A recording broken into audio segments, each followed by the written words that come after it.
What is going on, everyone? My name is Steady. I am joined by the one and only Trav, and today we have the last chance qualifiers for this summer season of Brawl Masters, which means, well, it's the last chance for a lot of those guys to make it to the playoffs. It's basically do or die all day long, and I'm all down for it. Trav, how are you doing? I'm absolutely amazing. Really looking forward to some of these last chance qualifier games. As you have just said, there's no second lives today. No more chances, no more qualifiers. This is it. And the playoffs are going to be next week. And we've still got loads and loads of strong teams involved, regardless of those three teams already being pushed through to the playoffs. Yeah, and talking about those three teams, it is AC Milan Clash, as well as Totem and Big that qualified, so won't be seeing any of those guys here. As you can see, we had the 3 open qualifiers with a total of 3 spots according to how many points you get. Top 3 goes to the playoffs. There's a 4th spot though for the playoffs, and that is going to be on the line today. So differently to the qualifiers, no prize pool today, but directly a spot to the playoffs. And, you know, that's quite valuable considering there's $4,000 prize pool per region in those playoffs. That's all we're going to be caring about today. No points, no money, just getting to that playoffs. And you can't complain either, because that is where the big money lies, regardless across all of the qualifiers and playoffs. That is where the majority of it is going to be. Here is that draft mode that is very notorious for Brawl Masters. We've got the mode bans coming up first. It's the blue going to be banning twice, and then the red does ban as well, followed by a pick, back to blue for another pick, and then a random does come in. And then we've got ABBA bans on that last and final part, which is a bit different to the championship. So we have got guaranteed 4 different bans instead of the guaranteed 2 that we have seen in quite a few competitions. Yeah, exactly. You know, it opens up a couple more possibilities regarding the bans, but obviously also just from the draft in general, as teams can really customize their game modes and make sure they play what they are comfortable on. Talking about maps and game modes, this is what our contestants will be playing on today. For Gem Grab, it's Double Swoosh, Triple Dribble in Brawl. In Bounty, we have Shooting Star, Safe Zone for High, Siege, Nuts and Bolts. And last but not least, on Hot Zone, you're going to see some parallel plays action. So the maps are determined for each week, and then in the draft, they just choose the mode. And, you know, it's the map that is selected for that week for each specific mode. With that being said, we got our first match already right ahead of us, and this is already going to be an interesting one, or at least on the side of Tribe Gaming versus Wavestorm. Tribe Gaming, they could not quite make it to the playoffs in the regular season, so they do have to qualify through those last chance qualifiers today. You know, even though they did have a really good performance in week 1, afterwards it didn't quite go as well. They went out quite early, and you know, it just wasn't enough points. So this is their chance to make it perhaps today, but obviously they got to start from the bottom of the bracket like anyone else, and we already see Bounty and Gem Grab being banned by Tribe. Siege is the ban from Wavestorm, leaving Heist on Safe Zone as a pick for Wavestorm. Hot Zone on Parallel Plays is Tribe Gaming's decision, and Brawl on Triple Dribble will be the decider if we need to get to that third set. Our bans, Stu and Primo for Tribe Gaming, Gene and Rico for Wavestorm. I think those are some pretty good bans on both sides, and obviously, you know, Wavestorm, a bit less of a well-known team. I personally don't even remember exactly who plays in it. Like, I've heard the team name, you know, but I have a bit of a struggle associating player names with it. But, you know, Stu and Primo, very strong global bans, especially for Tribe that does like the slightly more defensive plays, and that's going to remove a lot of the more aggressive brawlers. But Gene and Rico, very, very strong targeted brawlers towards Tribe. As Wavestorm, they know exactly how Tribe likes to play. So, you know, they made sure that Spen doesn't get that Gene or even Rage. And, you know, we've seen Tom on that Rico as well. And all of them can just play those brawlers very, very well, find a lot of value of them. And it's, you know, 2 teams that will be hitting each other at the core here. Yeah, what are your thoughts on this draft, Trav? Yeah, I was going to say, for those bans, you've taken the words right out of my mouth. Definitely targeted towards Tribe's heaviest picks. But, you know, Tribe, not going to be too familiar with Wavestorm, near enough the same as us. I've just gone with some more stereotypical things. But then again, looking at the maps that have been selected, Wavestorm feeling quite confident in that Heist. Picking probably the most difficult game mode to secure if you are Tribe Gaming out of the ones that aren't banned. Being a mode that can really go either way just by that one singular push if the brawlers are picked right. Followed by Parallel Plays, which is Tribe's pick. And I know for a fact they're very, very strong on that. We've seen them take that set against multiple top teams. And then Triple Dribble coming up last, that one mode that hasn't been selected by either of the teams or banned. That one that is going to be a bit neglected. And I feel like with these certain bans, it does kind of take Tribe's meta that they are very favored on the map away from them. Yeah, no, I agree. I think that draft-wise, it's looking pretty good for Wavestorm. Obviously, you know, what will make a big difference in a matchup like this is just that Tribe has, you know, as much experience as, you know, almost no other teams have, right? They have players that won Worlds, that attended LAN events, that have been in the competitive scene for so much longer, and that's going to give them a huge, huge heads up facing Wavestorm that is a bit of a more of an up-and-coming teams, and I've actually seen them get some decent results here and there, but really have yet to break it through, you know, in the competitive scene. And even though the draft looks pretty good for Wavestorm, you can't take anything away from Tribe Gaming because they are very good. They've shown some pretty good stuff recently as well, a bit back on the rise after some downs here and there. So I still think that although the draft looks good for Wavestorm, I think that Tribe Gaming should have this one pretty comfortably just because of, you know, the extra experience and just the powerhouse that is Tribe. In reality, you do think that, you know, Tribe should be more superior on near enough every single game mode. So, you know, you kind of gotta worry for Wavestorm. They've got the best possible maps and draft for them, I do think, like you've just said. But, you know, surely Tribe Gaming's experience and skill is going to shine through regardless of which map and mode is being played. I mean, Safe Zone, if you do pick that into Tribe, you've got to be feeling at least somewhat confident in it, because Heist's a mode that can be done with a click of a fingers if you're not too careful about it. So you've got to be fairly confident bringing that in, and I feel that's what Wavestorm are going to be doing. But yeah, again, you've still got to be worried about some of these brawlers that, you know, Tribe have been able to play so well. The likes of Piper, we've seen quite a lot of their players being able to play that amazingly, and I feel that's quite a good pick on this map. Yeah, well, let's find out how it goes down as we get started. I honestly do like the comps on both sides. They're very similar. The difference is going to be Piper versus Bell mid. I would say I do like Piper mid. I think it can do wonders, especially with homemade recipe and the extra damage. But it is going to Drage to find first blood. Actually, Tom, I think, took down Genji. But Drage was still doing really well on that lane. And in the end, no matter what you play, especially with those longer range brawlers, even if you have a slightly superior matchup, if you're not hitting those shots, you're going to struggle to find a lot of value. And Tribe, they already got 50% damage on that save. Pinch coming in from Tom and Drage now. Tom is going to go down and allow that Colette Super to go onto the safe, but Spen keeping a really nice, doing a really nice job of keeping control here. Also going to put a Colette Soup onto the safe, guaranteeing a further 12% damage. And at this point, they probably can just leave that Brock just because of how much of a lead they've got. Just going to wail away at that safe, and it should be done right here. And that is what I was worried about for Wavestorm. They've got to be able to keep composure, keep that control, and it was just not theirs from the start. With that Piper matchup, you need to be winning the mid early, especially against the Bell. And you've got to be keeping that control, which is exactly the opposite happened as Tribe Gaming just absolutely destroyed their safe. Yeah, and you know what is a bit troublesome here as well for Wavestorm is, well, I do think that, you know, in some situation, especially on a map like this where you do have those very long range fights, Piper is going to be, in my opinion, maybe even better than Bell. And right now, there's not really too much of an adjustment that they can make. You know, they can't really just switch it up to a Bell. I don't feel like it would give them, you know, any sort of an advantage. So either go for some sort of a crazy comp, or just, you know, play the mirror matchup and cross your fingers. Either way, it's not looking too good for Wavestorm, as that was a very convincing game from Tribe. And considering that, you know, Wavestorm picked this this mode, yeah, it's not looking too hot just yet for them. Yeah, and, you know, as I said, you've got to be winning that matchup early with Piper versus the Bell, otherwise it's just not going to go your way at all. And this is a comp that I do feel that they've got a good chance of winning. Colt's going to struggle a little bit when that max speed does start to get popped, but other than that, the Bell and the Colette should do wonders against the likes of BB and Poco.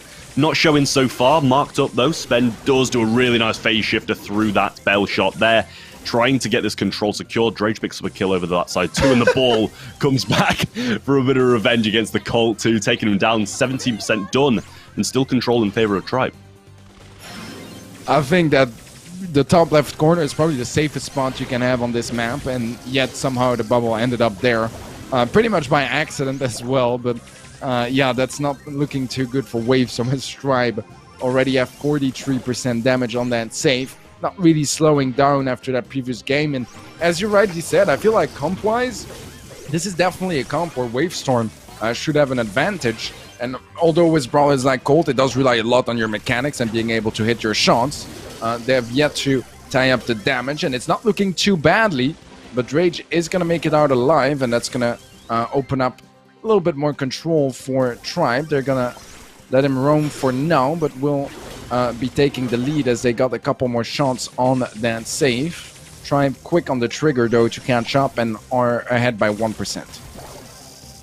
Yeah, the mark does connect with Spen. I'm not sure that's a little bit of a waste or not. I feel like Genji could have definitely picked up that kill and got a lot more value out of putting that onto a Poco or a BB or something. The brawlers that are really going to be providing either the heals or the majority of the control. Mystery now over that left-hand side, just needing to back up a little bit, taking a bit of damage. But overall, Wavestorm looking extremely good in this one. Few shots coming onto Drage. Tribe starting to relieve a bit of control. Tom dukes that and it gets put directly onto Drage instead. Heal coming in, though. Just going to be taking this Colette down by Swarm here. Does get it done. 44% to 10, though. And honestly, it's still a bit in favor of Wavestorm, but Tribe have got this full control now, which is really worrying. Yeah, Tom, though, is low HP, doesn't manage to get his heal in time. Let's see if Tribe can catch up. They do need to deal a little bit of damage, and Poco is definitely not going to help for that. They do need the BB to come up, but one super from Hengwin would be enough to secure the win. And he's getting close, does go down. This is the chance for Tribe, but they have a lot of damage to deal and not a lot of possibilities to do so. That's going to be Wavestorm to tie things up in this set, and honestly, I can't help but blame that comp from Tribe, which I feel like was just very odd. And maybe they're just kind of having fun, but you know, in some of those situations, you'd think like they don't really want to reveal their comps or that sort of stuff. But I feel like they could have just sticked with their comp from game one and probably just got just as easily a win. I mean, they started off pretty well on this one. I feel like with the previous comp they played, they would have been just fine and probably just, you know, be moving on to Hot Zone right now. I definitely agree with that. You know, that comp that they brought out to start with was very, very good. Showing them that Bell's even more superior than Piper, no matter what that matchup is, kind of just meant they were probably guaranteed to go that Bell themselves. And I think picking that comp into that is slightly worrying. Definitely a comp that could absolutely walk over a Piper on any day of the week. But you've got to be expecting that Bell, especially when you've just taken them down so hard with it yourselves. You know, you've shown them that comp. You're going to be worried about it on the other side of things. And they just really didn't take that into account. And I feel like it was definitely a bit of a poor decision from Tribe to take that comp, especially into something like a Colette that is available. Yeah, exactly. I feel like, you know, it's probably not the worst comp, but when on this map, the meta is to play that Colette, or at least it is, you know, up there in the meta to have those Colettes and Bells and brawlers that can really easily deal with tanks. I don't really see the point too much of bringing them in because it's not even like you can really catch them off guard, because their standard comp was already in the previous game, including you know, that Colette, and we already predicted that they might switch to the Bell, so I feel like Tribe should have as well. And yeah, that was a bit odd, but you know, there's still a game to be played in this set, and if Tribe take it as seriously as they can, I'm sure they'll be fine, because I was still not the most convinced by Wavestorm's performance. It was better. I think Mystery on the Colt did a very good job, actually. But, you know, we saw some odd things as well, like the Colette losing lane a couple of times against the BB. That kind of stuff you can't really afford to have against Tribe. They still managed to take the game, but here they are going to be playing for that whole set now. True test of skill. Now we do have that mirror. Hengwin going down very early, and Spen on the other side of things getting some good control, taking a few shots for it. But still manages to heal up here as Mystery just can't connect those shots, and Drage with a lovely position on the right too. No angle for Colette to shoot him there, and he's able to just pinch over directly onto the Bell. Spen, not sure what that is. He's doing a little spin for it, and that's extremely questionable, and that might have just given the control back in favor of Wavestorm now, as Tribe are taking quite a lot of shots. Yeah, I'm not entirely sure. Some good shots from Genji as well, capitalizing on the situation. He does get marked up, which means that Tom could one-shot him in this situation, but he's gonna fall back, heal up a little bit, and make sure that's not possible. And so far, it is going to be a 2% lead in favor of Wavestorm. They have the Colette super as well. If they can hit that shot on the save, that could be a pretty significant amount of damage. And there you have it, 5,600 damage. Hengwin getting a couple of shots for his next super. Tom, can he make it out alive here? Seems like he will. Spen getting some nice value for Tribe as well, as they take the 1% lead once more. But honestly, I feel like we'd expect a little bit more from Tribe, and so far it's not as convincing as I wish it were. Yeah, and Spen's marked up as well. That's going to make his time a little bit harder as well. Tom now providing some shots over to the side. Genji falling low. Doesn't get the connection though. And that can honestly go quite well. Only got 2% of a lead now for Tribe. And it seems like just a stalemate of mid, if not anything. Wavestorm are pushing up a little bit more. Mystery picking up the kill on the left too over on Spen. Hengwin super in hand, but there is a mine there. Going to stop him in his tracks as well. And now things have been completely turned on the head as Drage can get a super on safe, and Spen does have his as well. Yeah, that should be a little bit of extra value here for Tribe, getting that save down to 52%. Still a couple of seconds left in this game, 15 right now as we move towards that final countdown. Penguin is low HP, and this is not looking too good for Wavestorm. I don't really think they can do anything at this point. And we are going to see Tribe Gaming taking the first set with a little bit more trouble than I'd be comfortable with, but they still make it work, and a win is a win. They will be moving on to set number 2. That's going to be Hot Zone on, I believe, Parallel Plays, which is a really good map for them. They really like it. They've played it quite a bit in the past, and that's why they picked it here as well. We'll see what they have to bring. I feel like, you know, that's a bit more familiar territory for them. They're a bit more comfortable here, and it should be a pretty smooth ride from now on for Tribe. But honestly, I did expect highs to go smoother as well, and I was surprised by Wavestorm's performance there, so who knows? Yeah, I mean, honestly, it took me by surprise as well. Wavestorm at certain points of that game did look much, much better, and even at that, I expected them to kind of win at one point when they were able to get that control back with only 30 seconds left, but they just weren't able to hold it as soon as Hengwin went down with that super in hand. Wasted it as well on top of going down. You know, it just wasn't looking good at all. However, Parallel Plays is much more comfortable for Tribe, but honestly, I don't think they're looking as convincing as they should be at all, and Wavestorm are definitely still in this. Yeah, I think so too. I mean, it's kind of tough to say. I feel like Tribe played pretty well in the last couple of days, and you know, although it is kind of off-season time, not really, but you know, a lot of people are on vacation, all that kind of stuff we need to take into account as well. But you know, Tribe, I expect a little bit more from them, to be completely honest, and hopefully they'll be able to provide it here in Hot Zone. But at the same time, I mean, we love those underdog stories, and I want to see Wavestorm playing at their highest level as well. Those guys have been around the competitive scene for a little bit, but have yet to, you know, really make their mark here just yet. Maybe if they can take that set from Tribe, that could be a start. Yeah, you know, even at this point, taking the first set is still a little bit worrying for Tribe. Performance definitely isn't where it should be. Even if they do take this, you've got to be a bit skeptical about how they're going to perform in the next few rounds, especially with teams such as, you know, SK and Navi going to be in this competition. You can't be turning up with this level of play against those teams and expect to win. So definitely got some sorting out to do, and maybe this is the set to do it, get the heads on. Think a bit straighter in terms of the comps. Definitely that second comp that we did see was a bit of a weird one. So need to be thinking a bit more and just get the head straight and play as they usually would. Yeah, absolutely. I mean, I think that, you know, also you do get a bit of a routine sometimes in those earlier rounds of the qualifiers, and maybe Tribe felt a little bit too comfortable in Heist, and I do feel like it should have rung a couple alarms, and I don't think they felt in danger, but they definitely were there like, okay, well, we should probably have swept this one. Let's focus up. This is our set. This is a mode that we really like. Same goes for the map. Might as well make it a quick to a sweep. That's still what I mostly expect here from Tribe coming into Hot Zone. But we've been surprised in the past, and I'm sure we will still have a couple of surprises today. So who knows what Wavestorm can bring on the table.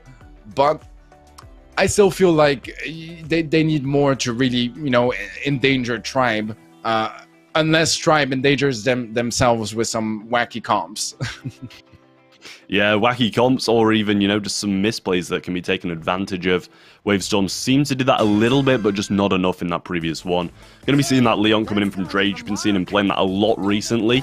On the other side of things, we've got the Jesse coming in instead of the Bell. And, oh, maybe I should say on top of the Bell, but no, it is a Ruffs on that defensive side of things. Tom able to push up into an aggressive position quite early on and get a few bounce shots onto that Leon lollipop drop.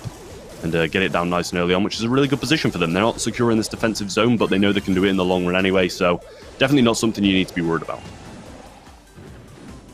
So far, both teams playing it very passive, remaining on their own sides. No lollipop for Hengwin so far. And that does give a bit of an advantage. Rage in a very interesting position. Will catch Mystery off guard with that play. Takes him down, and now things open up on the top right side as Tribe have quite a bit of control. And Hengwin does push up, does get noticed by Drage, and Tribe are going to keep control of that top zone. Bottom is still being defended very well, as Penguin is going to focus on clearing up the top right side as well, and every single second that Wavestorm are sieging up, Tribe are still getting some extra percentages in the bank. Yeah, make that 70-ish% now, as Tom does have to back off. Doing some really nice jukes in that invis zone, though. Does get taken down eventually, but Drage is already back up to help out in the long run. Does get the pickup and some percentage as well. Mystery looking to try and push up now. Penguin popping his invis, going to go for Drage directly. The lollipop drop coming down to tank a few of those shots. Still up, but not for long, as Genji gets the pinch down. Tom has super now, and that's almost a 30% lead. Wavestorm need to make something happen relatively soon, or this game is going to go directly to Tribe, especially with that turret and slow available from Tom. Yeah, Mystery on the left-hand side does get marked up, and things are not really opening up just yet for Wavestorm as they lose a player. It is a 2-on-2 as Genji gets a nice trade, taking down Genji. But still, defense is not really budging here, and Wavestorm do need to get an extra 28% just to catch up. And it's not looking too likely just yet. And it does show how strong that lollipop gadget is from Leon.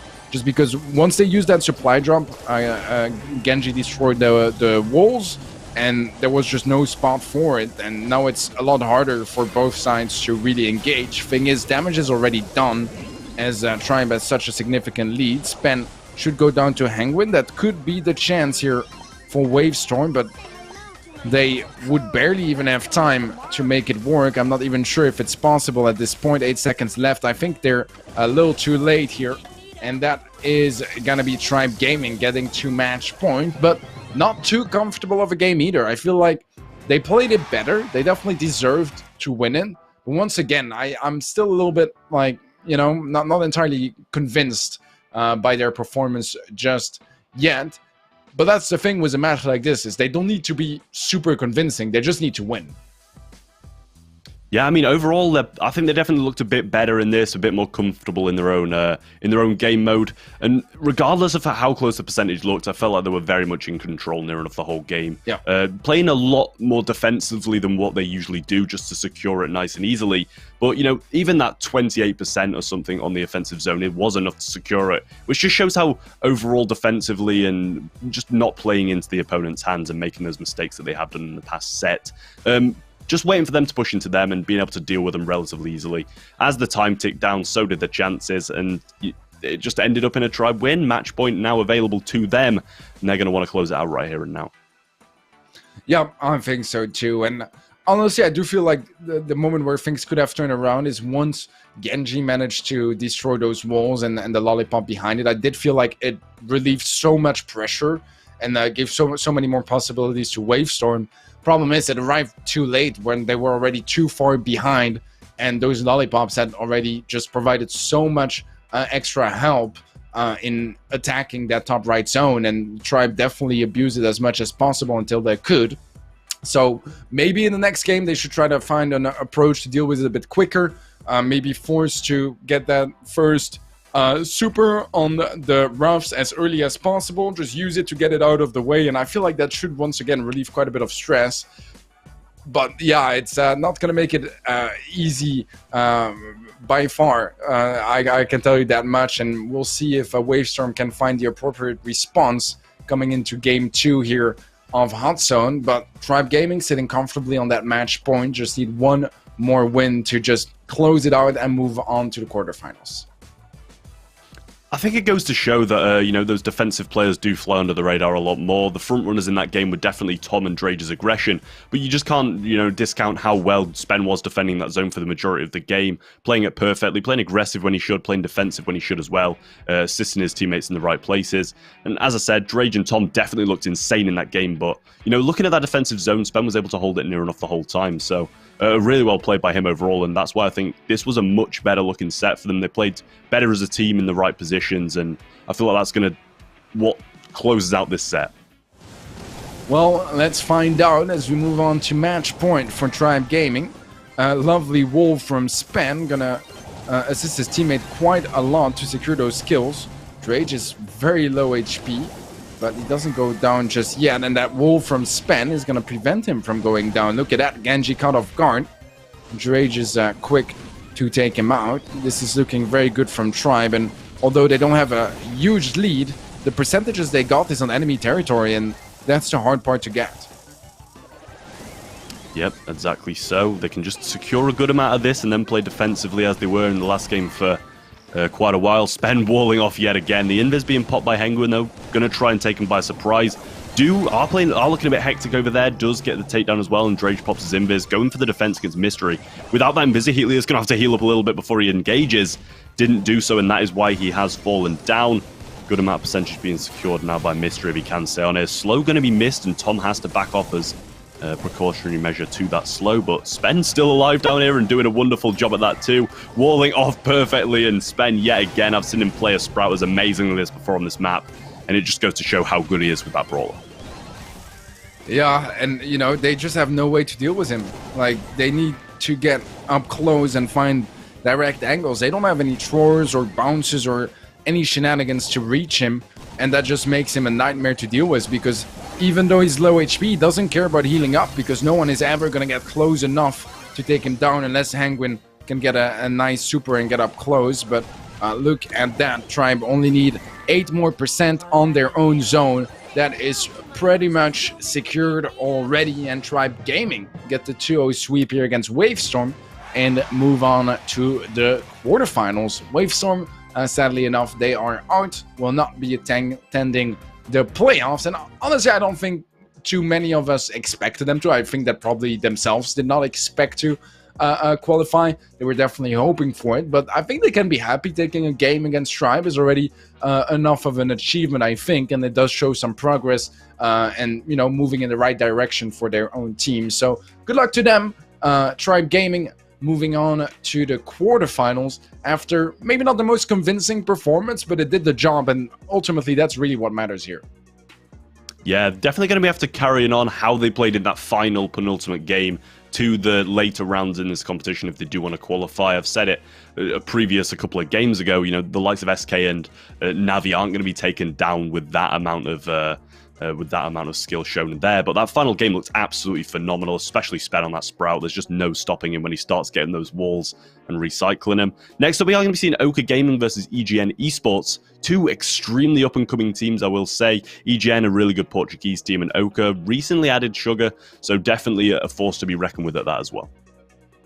Yeah, two teams I really like, actually, that I'm very familiar with in the tier 2 scene, I would say. I feel like Oka Gaming is making maybe a little bit more moves recently, slightly higher up and making it to more events and all that kind of stuff. But honestly, it's two teams that are very nicely matched here in this round. And I think it should lead to a pretty cool match, to be honest. Oka Gaming, they are, as you said, up and coming. They have just added Sugar Snort to their roster. And, you know, all the experience that he accumulated playing with Big and other teams before. So it has been helping them out a lot. I think they still have a lot of synergy to build and some struggles with him coming in. But we'll see how Egn goes. I think they've been playing together for maybe a bit longer with this roster. However, they have once again yet to really make it true, qualifiers in general.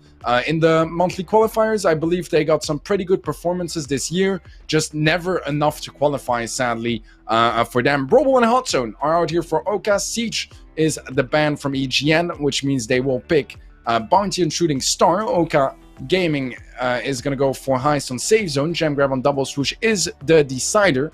And then we have Bell and Crow banned by Oka, as well as Stu and Buzz banned by Egn. I feel like those are some slightly more odd bans than usual, Trav. Yeah, it's really weird to see that Crow ban, and, Buzz has been a bit of a dominant figure when it's not banned, but not as much as I'd say that requires this ban, especially on these maps. Shooting Star, Safe Zone, wouldn't really expect it, and then just the sheer amount of grass on Double Swoosh just really isn't going to allow you to clamp onto those opponents and drag yourself close to them. So I'm really not sure why that has come out. It does seem a bit weird. Crow, obviously a bit of a precautionary measure for that last map, but even at that, I feel like it's definitely not a front runner there. So Bell and Stew, definitely worth a ban, but the other two, I'm a bit questioning.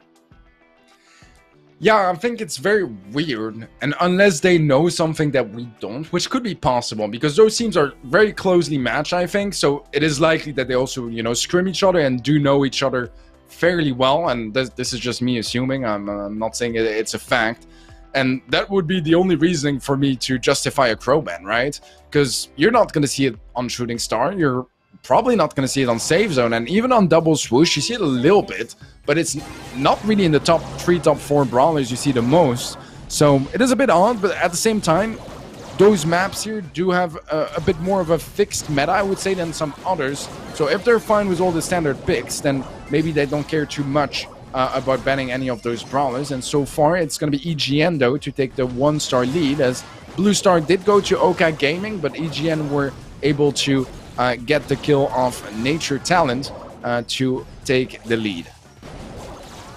Good start now from EGN. They are 1-star up, and that is plainly because they got a kill. Can't fault them for that. We are going to be seeing the Leon, though, from Oka Gaming. Sugar has played that a lot recently from when I've been watching him. Peep coming in now, though, and that we know how game-changing that can be if played right. Matinho might be caught off in a bit of an unfortunate position here if they do get the pinch in. It's looking like they're going to be going for it now. A couple of shots will take him down, and the edge of that tick mine will be needed to take him down, and it does connect. Now 3-2 to Oka Gaming. Bit of a turnaround did come in, but Nature Talent can be picked off here. Bit of an unfortunate positioning. Does stay up, though, and now we've got this fierce Nanny versus Nanny on the right-hand side, and an Invis Leon versus the Piper, but the tick does pinch in and take him down to retrieve that lead once more. Well, Oka Gaming under pressure now. 35 seconds left. They need a kill. Sugar does have his super, which could definitely help out. But he has to be careful because just one shot and he would get scouted. Good push so far. Lartite's not ready. That's the kill he needed. But he also needs to be careful. With Matinho coming in for the pinch. Yoka able to get that kill, however. And Sugar trying to run away. Gonna do so successfully. 8 seconds left. And the 3-star lead for Oka. I don't really see what EGN can do, especially as Yoka finds Matinho. And this is gonna be Oka Gaming to take the first game in what honestly was a very back and forth game. Lead was, you know, switching from blue to red and red to blue constantly. But it just happened to be that Oka, you know, had the lead at the most crucial moment. Yeah, I feel like that's one of the most back and forward Shooting Star games that you'll ever see, to be honest. It's usually heavily passive. You know, one kill here and there really decides the game, but in that one we have seen, you know, 3 or 4 that made the decider. Oka Gaming coming out on top, though, did look a bit of a difficult situation for them to come back from a few times, but EGN just overextending, getting picked up by those invisors, and I must say those return to senders from Joker were absolutely on point as well. He picked up a couple of takedowns just from them, so very commendable being able to calculate the damage to take them down, and Oka just come out on top, and that brings them home the first game. Yeah, well, I mean, I think they did play better. I think it was not by a long way. It was very close. And, you know, what we expected. We came in thinking this is a really good match. Two teams that are very close to each other in level. And that game was definitely that, because it's not every Shooting Star game that is so back and forth. Very often, the team that takes the lead after, you know, 20 seconds usually sticks to that lead. Or you have like one change towards the end as we have a final push. It was so back and forth, so much aggression. And that's also to be expected with that Leon meta, that you can get really up close. But if you do get, you know, spotted, you can go down quite easily if you don't have enough cover around you or enough ways to survive. So it's a bit of a high risk, high reward situation. But let's see how it pays off in this next game, as they're gonna remain on the same comp, I believe, here for Oka. EGN also sticking to their guns, and we will once again only have the Leon versus Piper making the difference. Yeah, seems like a bit of an unusual one, sticking to what they both played in the first game. No changes at all, to be honest. Sugar playing this Leon over this left-hand side, not going to be securing that first one, which I feel is hugely valuable to have. But that Invis station just provides so much cover, especially against the Piper. He does waste one there, which is going to go quite a long way for Egn Esports in the long run, I would imagine. And now he's only got one left, and that can be near enough taken down instantly by a tick if he doesn't cover his tracks. Well, EGN still with that blue star making the difference so far. Tickhead quite aggressive, but Gioka can just one-shot it from afar. And so far we have a little bit more of a stalemate, a bit more of a defensive game than game one. But both teams don't want to overcommit unless they have to, and they don't have that super on Sugar, which is really their best way to open something up, as well as having maybe a peep on Gioka. Gonna be popping that return to sender, but Moutinho finds the connection on the Leon instead, and timed well with a shot from Lartites. That's gonna be the kill. So now 3 stars for EGN. Oka still at 0, and they only got 20 seconds left to make a change.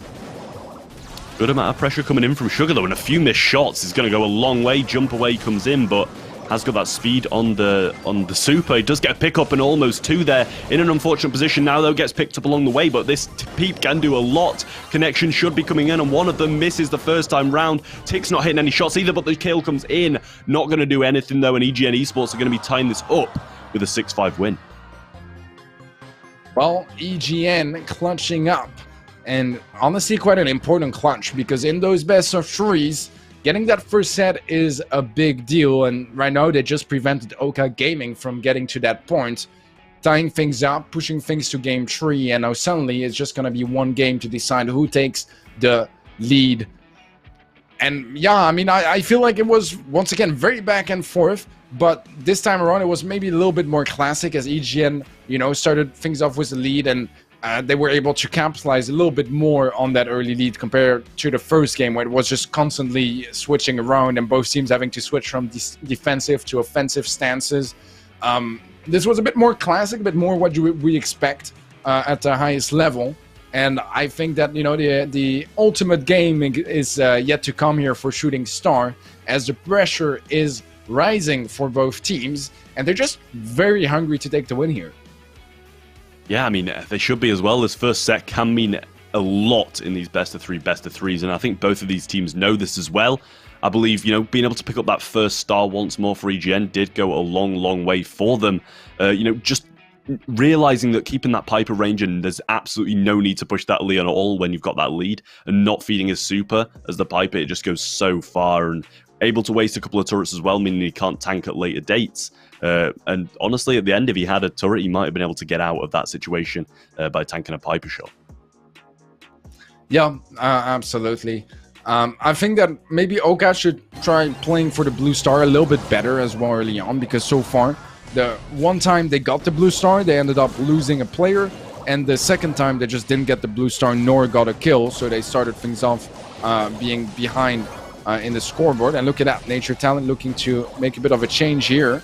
He is going a bit aggressive, and he should be able to make it out alive, but Lartites actually got a nice snipe on Sugar, which I missed, and that is going to give the 1-star lead once more to EGN. Kind of struggling with the early game so far, in my opinion. Sugar getting tapped here as well, and yeah, you are definitely right about struggling in that early game. Heavily reliant on this later game, and he doesn't pop his last hurrah there. A bit of an unusual circumstance for me. Not sure he's already used all 3 though. And I don't think so. Does get taken down by that Peep. Yeah, it was definitely a bit of a weird play from him there, knowing he can tank it and not choosing to do so. There's the takedown on Gioka as well, as the shot from Lartites comes in with a pinch from Pimentel. And the pickup is there too. Jump available as well, means he can get away from these unfortunate situations that he can be left in. Sugar falling extremely low too, takedown by Pimentel with a nice pinch as well. And that's all he needs to be doing throughout this game, just getting those pinches when he sees those lanes being low. Well, a nice pick from Gioka will close the gap a little bit, but it's still 4 stars, and that's quite significant at this level of play. 30 seconds left, and Oka Gaming are pushing upwards. Sugar trying to hit some shots to get that super available, but still doesn't have the opportunity just yet. An odd lollipop will not really do all that much, but tank a shot. Sugar is 1 shot, and there's just no way to make it out alive. It's just a 1-star different at this point. That last hurrah pushed away the tick head, and now there is a Peep heading upwards as well that picks up a kill, and look at that. That makes the whole difference for Oka Gaming. They take the set. And honestly, I mean, that's those moments for Pimental there where you just think, God, I wish I didn't waste last hurrah earlier, because that would have tanked it. But unfortunately for him, he didn't have any gadgets anymore, so he just went down to it. That's a bit sad for him, to be honest, and for EGN, because they did play it very well for that game. But in the end, Oka Gaming was the clutch factor going their way, and therefore the first set bounty in the back. We'll see how Safe Zone is going to look like for Heist coming up in set number 2. Well, in my eyes, I must say EGN looked like the more dominant team throughout that entire set, so yeah, Oka going home with it really does surprise me, and it just shows that this game is capable of going to that final set where I believe that probably the Crow ban was targeted to. So it seems like they were kind of predicting to be able to go to that last set. Whether or not they're going to be able to take this Heist or not is anybody's guess, but I must say they definitely look like the better team for the majority of that set, which kind of makes me think that they are going to be able to. I feel like EGN showed us some really good stuff, and as you rightly said, they were a little bit more dominant. I don't think it was, you know, a one-sided set whatsoever. I think they were a little bit more dominant, a little bit more present, slightly better control. I think they also had a much better execution of the early game. Were able to constantly get that early lead, whether it was with the blue star or by killing whoever from Oka was going for that blue star. So that always gave them a bit more of an advantage, and they decided the pacing a little bit more of that game. But Oka Gaming, I mean, we can't take anything away from them. They did manage to get the clutch kills that matter the most twice in that set, and ultimately that makes the difference, and that's why Bounty went their way and not EGN's. Coming into Heist, it is a bit of a game mode that does, you know, have some longer fights, some more you know, build up, I would say, than Bounty, which ends up really just having the last couple of seconds that matter the most. So maybe those slightly more consistent fights can give the edge to EGN that were a little bit more consistent in those fights during the Bounty set. Yeah, totally different map, but I feel it's going to be a vaguely similar playstyle. You know, these long-range brawlers pinking each other at a long range. We are going to be seeing that spike, though, from the talent. No break on their side of things, which really does surprise me. They shouldn't be able to get this much control, especially pushing through mid with a Brock and Piper shooting at them off the start. Good, really nice rocket fuel there from Pimental, and just being able to avoid that live plant, not being able to provide them with the HP that they want to be given with that gadget, and just using that rocket fuel by the side of it, able to get some control back in their favor now, and a bit of a nice super from Lartites there, able to connect a couple of shots. Joker falling low, heals missed as well. Sugar left all alone now, and this long-range prowess from EGN is really starting to show as a bit of damage comes onto the safe. Yeah, quite a bit, to be fair, and that positioning is so good from Lartites. It's going to be hard to deal with. They do have a nice pinch, but nevertheless, he still gets more damage on safe as well as a kill. And look at that, EGN off one push, taking 76% damage. That is definitely impressive. Yep, only 24% left on the side of Oka now, and this is what I was talking about. EGN are looking very, very good throughout this entire series so far, and you know, Oka have got to be a little bit worried, especially with Lartites pushing down the side. Really surprised Sugar didn't splash himself there to get the heals off, and that's going to secure a further 8% around that. Pimental now got super as well, securing a couple more shots onto that safe, falling to only 5,000 HP left now, and that's only a couple of Rico shots and a Piper. Well, this is a very dominant game so far in favor of EGN. We've seen them being a bit more dominant in Bounty, but this is to a much larger extent. Lartites going for the super, almost closing things out, but right now just one shot would do, and that kill from Moutinho might be what makes a difference. Homemade recipe to target that safe, and we are going to see EGN taking the first game of Heist, and honestly that was very convincing on their end. I don't really have too much to say about it because they just played much better. This did not feel like a, you know, two teams that were very close like we could see in Bounty. It was just much more consistent, much more convincing, and overall looked a lot better than what Oka Gaming brought. Whether it was the comp or the execution, both were just so much better for EGN, and I think they had a better comp, but it's not like they were like strongly out-comping them either. just very different approaches, and EGN's execution was just miles ahead. Yeah, as I said at the start of the game, that break is going to go so far, and I probably jinxed at the start anyway. I was like, I can't see them being able to push this aggressively off the start, especially with a Brock and a Piper pinching that mid with the spike pushing through it. It just doesn't seem likely, and that's where that break comes through. Able to push down one of the sides at least and just maintain control at least on one of them. It goes a long, long way on this map, especially with how much of a stalemate it usually is in the mid.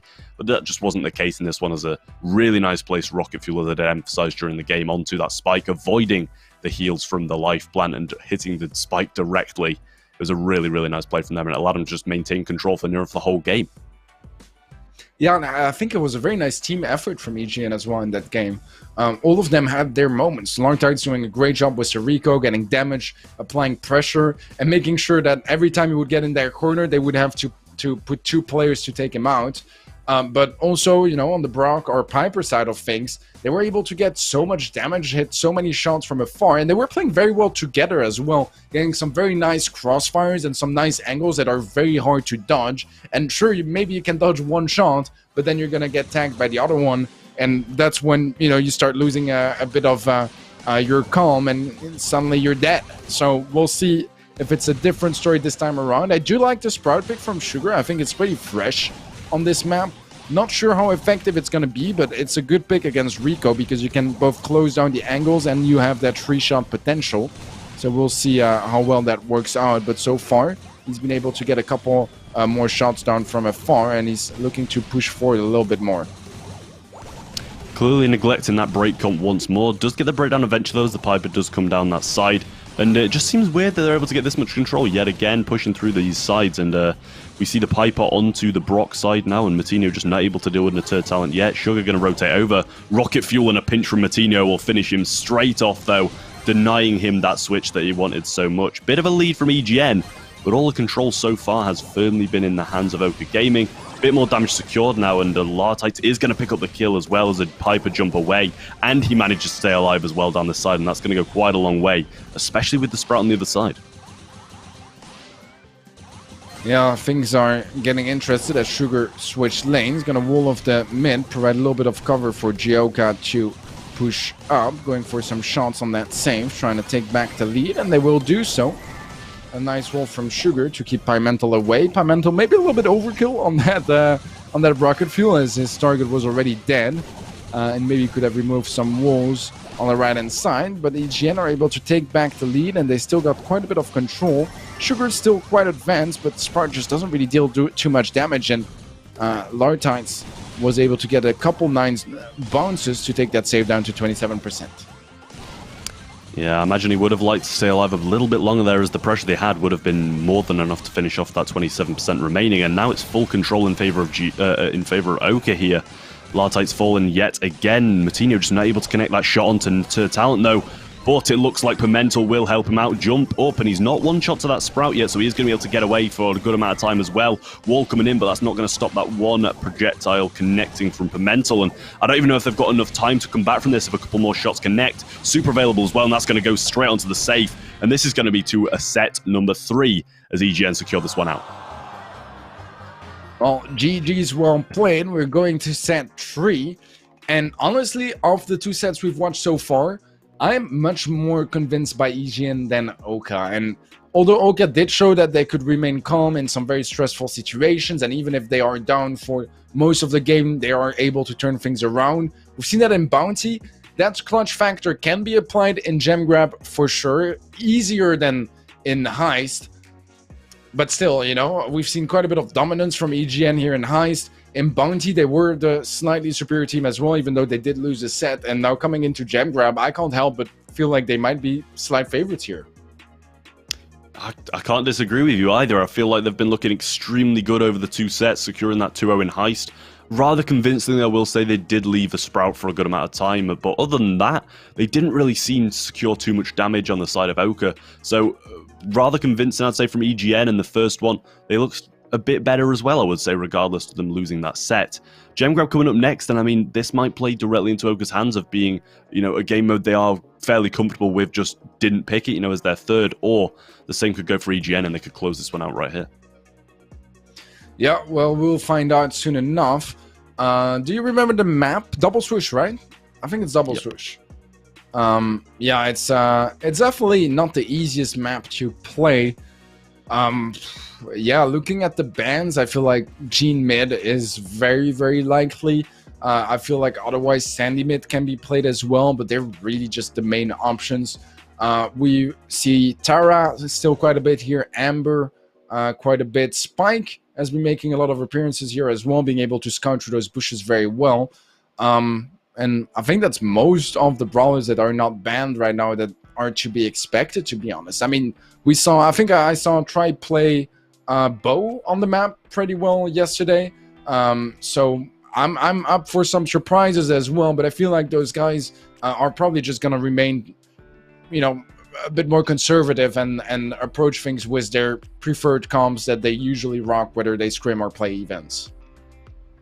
I think that's definitely the case on the side of EGN. Definitely seem to be sticking to the meta a lot more than Oka, but they seem to be going something a bit more diverse, and I'm not really sure if that's going to help them or really hurt them in this one as it did in the past. You know, they've been playing the likes of Sprout, they've played Leon when it clearly wasn't really, I mean, it did work for them, but it didn't look like it was working for them, if you get what I mean. And in that previous one, we did see, like, no wall break over the past 2 games. So, I mean, you know, they could bring it over to this set as well and play something a bit more different than what we're usually seeing, but I feel like EGN are definitely the ones to stick to the meta a bit more.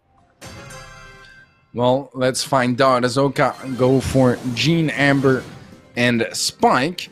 And we have that on both sides, actually. So, for the most part, expected brawlers. Honestly, pretty much just some of the go-to brawlers for this map at the moment. And we'll see who can make the difference in this mirror matchup. Yep, Sugar able to pinch over onto Matinho there. Does get a bit of that grass broken up, so won't really be helping out in the Turtle that much. Does get away with his life, though, and a few little peppers at long range from Sugar's main attack do take him extremely low. Lartite's falling low as well, looking to try and pinch over, and this is how a good mid will play it. Just keep those lanes low for your teammates to pick up, and that's exactly what he's done there, as Joker's able to just finish him off as he was kept at a rather small amount of HP. 6 gems on Oka. I have that pull on Sugar as well. Pimental does have a pull of his own, so maybe there is a play to be made here. Pull from Sugar connects. Is not going to result in a kill, actually, and that is a little bit of lost value, as they do lose mid control of it. Pimental couldn't quite connect his pull on the other hand, so not the biggest deal, but Sugar still wants to approach things carefully, not overextending for those gems, has that cactus to play around with. He's gonna remain as close to it as he can for now, just looking for that next gem that spawns on his side. There it is, but whether or not he's going to be able to get it is a different story. He does manage to pick it up, and a flame comes onto both Lartite and Pimental, securing them. Those 5 gems going to be down as well. Sugar now with 10 over his head and only 8 seconds left. It's impossible for EGN to reset this. And they're going to be relying on a bit of a comeback in this last set here, as Oka Gaming are going to be on match point now. I think this was the first game that was convincing from the side of Oka Gaming. You know, the first game that they did not clutch up to win, which is definitely a good sign, I think, coming into this this last set, as they're also showing that, yeah, we don't just rely on that clutch factor, on the fact that we can turn around a game. Sometimes we do start off in a dominant fashion, and we do so on a mirror matchup as well, on a classic map that has been in the competitive map pool for a long time. I mean, went out for a bit, but still, it is a map that those guys know very well. So a very nice matchup, and Oka Gaming played it very well. It was from far their best game so far in this best of 3. Yeah, definitely so. I mean, I think they played that absolutely amazingly. Pinches where they needed to be, side wins at perfect times, and just to top it off, they did take down the enemy gem carrier as well. So they didn't have to worry about that comeback towards the end of the game there. Very comfortable from Oka, and I will say that is definitely the best they've played all series. Going to be needing to do it again, though, as EGN are not going to stop there. They definitely want to bring this back after the performance that we've seen. It's definitely a possibility, but they're going to have to bring something different to the table, as Oka Gaming were just able to absolutely dominate them in that game.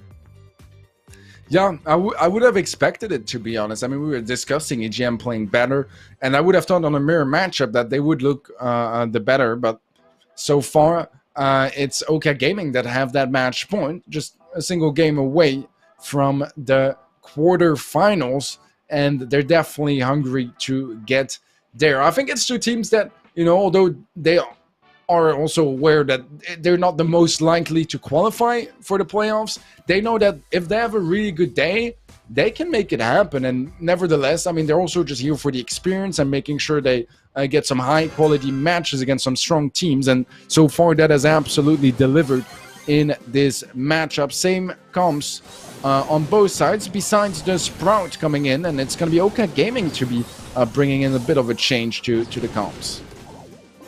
See, that's something that really surprises me after such a good game in a mirror comp, when you expect it to come out once more on a map like Double Swoosh, where the meta is quite firmly mirror comps the majority of the time. You don't expect to swap it up when you have just beaten someone in a mirror comp so convincingly, but they have decided to do it, and so far it seems to be working out. They have picked up that takedown on the right-hand side. A couple of gems from Sugar as well there, got 5 in hand.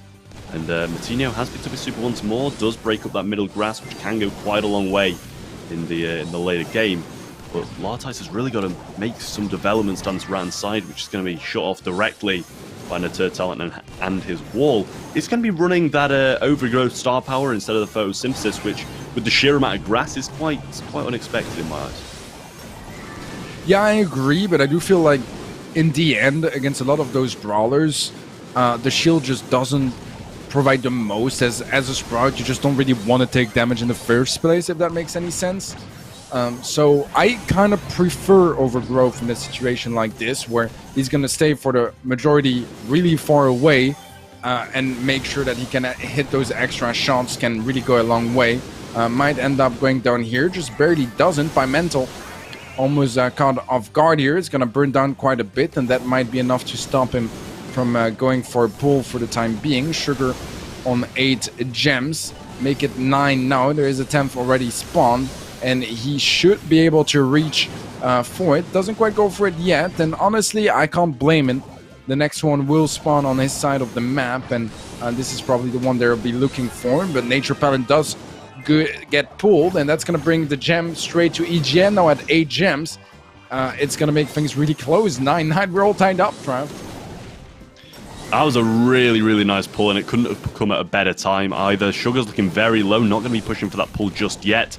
9-9 in the gem cab, but Lartice does have one in hand. Got to be quite skeptical about going down to Natur Talent here, and it looks like he might do a little pinch from Sugar. Only 500 HP though, make that 200 now, as he just get taken down a little bit further. Natur Talent can't be allowed to pick up that though. Sugar's set on fire, and this might be a takedown here. Going to be popping that gadget to ensure him staying up.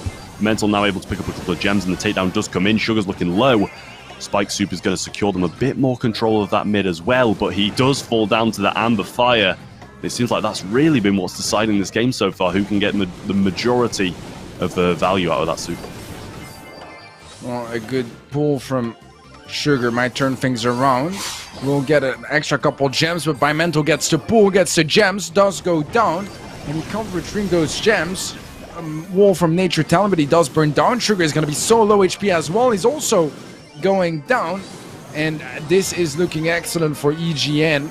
Gonna get that countdown. They have 17 gems. That's more than enough to make sure that Oka can't match it. They will need to go on the hunt and go for those kills. Sugar won't be a part of that, nor is Nature Talent, as they both go down, and Gioka just not able to get anywhere up close to Pimental. This is gonna be EGN tying things up and pushing things to double match point on this second match of the day already. So what an exciting match. I think that, you know, it's one of those matches where we expected it to be close and to be just two really well-matched teams here for the round of 16. And the match has been absolutely delivering. We're going to double match point, and that one game is going to decide who goes through to the quarterfinals and who goes home. Yeah, I mean, after that game, it was so back and forward, so close, I can't really decide who it's going to be either. I must say a few overextensions from Oka Gaming did allow Egn to stay in that one. I felt like they should have had it in the bag, just allowing themselves to heal up a little bit more at certain points in the game. But that one, like Pimental with his pulls were absolutely insane as well. Coming out of nowhere with that first one, being able to secure the countdown back in their favor. Then on the other side of things, the Amber did kind of overextend for an extra gem at that last point when they probably could have just held off the push for them to get that tie. But in the end of things, Egn have come home with the win, and honestly, I'm not complaining. We get to see a double match point in the round of 16, and I probably did expect this to happen considering they did ban that Crow, so clearly they were expecting this to happen as well. Yeah, I agree. I mean, things are looking really good for us.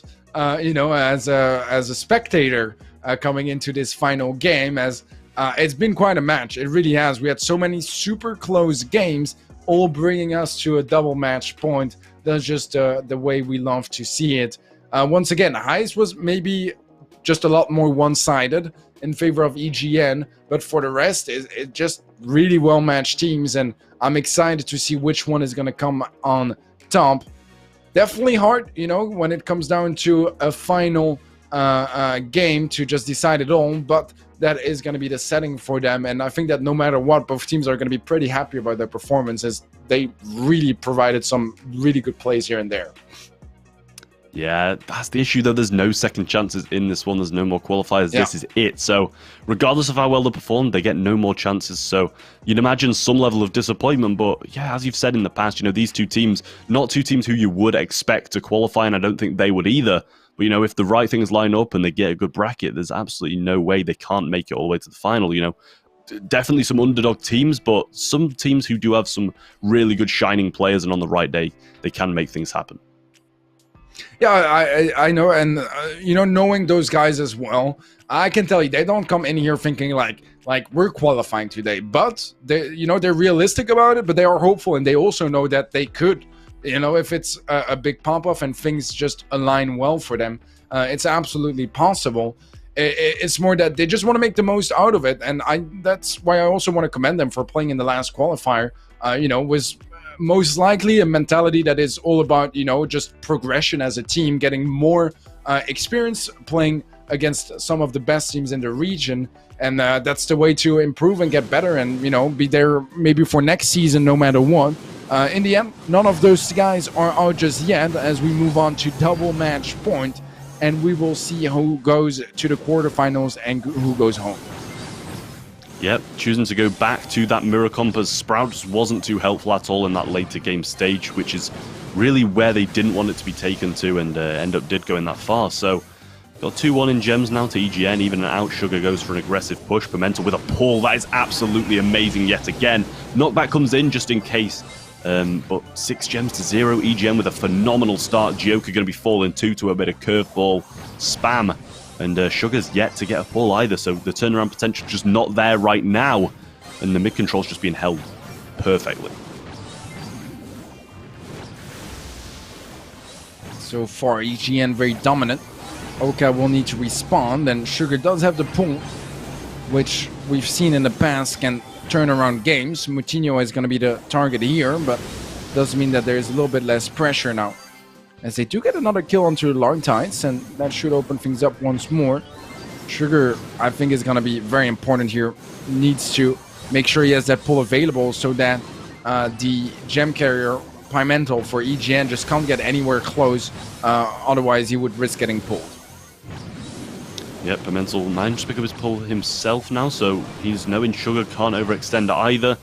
And this max range pull is going to go quite a long way. Sugar just sliding into that grass there, trying to keep a bit more cover than what Pimental has. And this could be the start of an amazing comeback from Oka. They've held this control for so long now. Just avoiding that spike super, he is going to choose to go down. And honestly, it's not a bad choice either. If he does spawn on one of the sides, he's going to have less gems to get pulled by, and therefore he can go a bit more aggressive with it. So a really good choice from Pimental there, but that's 8 gems in the bank of Oka now, and they've got to make something more aggressive happen. Otherwise, they're just going to keep on maintaining this control, and that's going to be it for Egn, an amazing comeback. Well, it might get to a time once more. Nature Talent It's quite low HP. Pimento gets tagged up quite a bit. Joka picks up the kill, and that's going to start a countdown for Oka. It can be cancelled by EGN, but so far, they do need to pick up those gems if they want to do so. Misspool gonna be happening here. 4 seconds. Pimento needs to just touch that gem. Will do so before going down, and now we have a countdown for EGN, actually. Can be cancelled as well pretty easily, especially if Lartines goes down. That's even gonna give a countdown to Oka for a second, but they can't find the kill on Pimento. Pimento has the pull as well, but he's one shot. Needs to be really careful about where he steps, because otherwise things can go quickly. He does have that pull, and if he can find Nature Talent or Sugar and bring at least 1 gem home, that could make the whole difference here. Yeah, one of the closest games I've ever seen. Countdown is started now, and only a couple more gems can be spawned. Sugar needs to go aggressive for that one, but he knows Pimento's got that pull as well. But he's kind of got to send for it, and there goes the last gem out of the gem spawn, and now they're pushing for it, but Lartites gets pulled. Sugar says no. 15 gems still in hand, though, and the takedown comes in as well. No resets available. 3, 2, 1. And that is going to be EGN taking the game in an amazing turnaround. Started off amazing for them. Then Oka came back, and then from that, EGN were able to turn it around once more. And they'll be moving forward to that quarterfinal. What a match, honestly, what a match. I think that gem grab set was just incredible. Such close games, all 3 of them. Beautiful stuff from both sides, but as you rightly said, EGN coming on top. And, you know, on the bigger picture, I do feel like it deserved the match a little bit more as well. So I think, you know, things make sense here, as they did play a little bit better, a little bit more convincing here and there. And that made the difference in the end. Well, that was a couple of really close games, but we will be seeing more of EGN as they move on to the quarterfinals. Oka Gaming are out. We won't be seeing them at the playoffs, but honestly, they played pretty well. They showed some really good stuff here and there. Just a little bit less consistent than EGN, I would say, and relying a little bit more on those clutches and individual plays and pop-offs, basically. And they weren't able to really get that in the last 2 games of gem grab. So EGN running away with this one. Yep, as you said, probably quite deserved as well. Oka Gaming did show some really good signs of life throughout different aspects of that game, but it was just never at the same time. So, you know, they've got to be pulling out these games that they're playing so well in consecutive sets and try get the sets confirmed. Definitely at some points in that last set, they should have had it down and finished. But EGN were just not giving up at that point and just carried on powering through and managed to come in with the win in what I thought was going to be a phenomenal comeback from Oka. Well, I bet you guys are all wondering what the bracket looks like right now and how your favorite teams are doing. Let's give it a quick look. Right now in the quarterfinals, on the left-hand side, we have Blood Diamond versus SK Gaming coming up. Sampy versus, or Sampy, I think it is pronounced, versus Crazy Clan. MCS versus Natus Vincere, or Navi.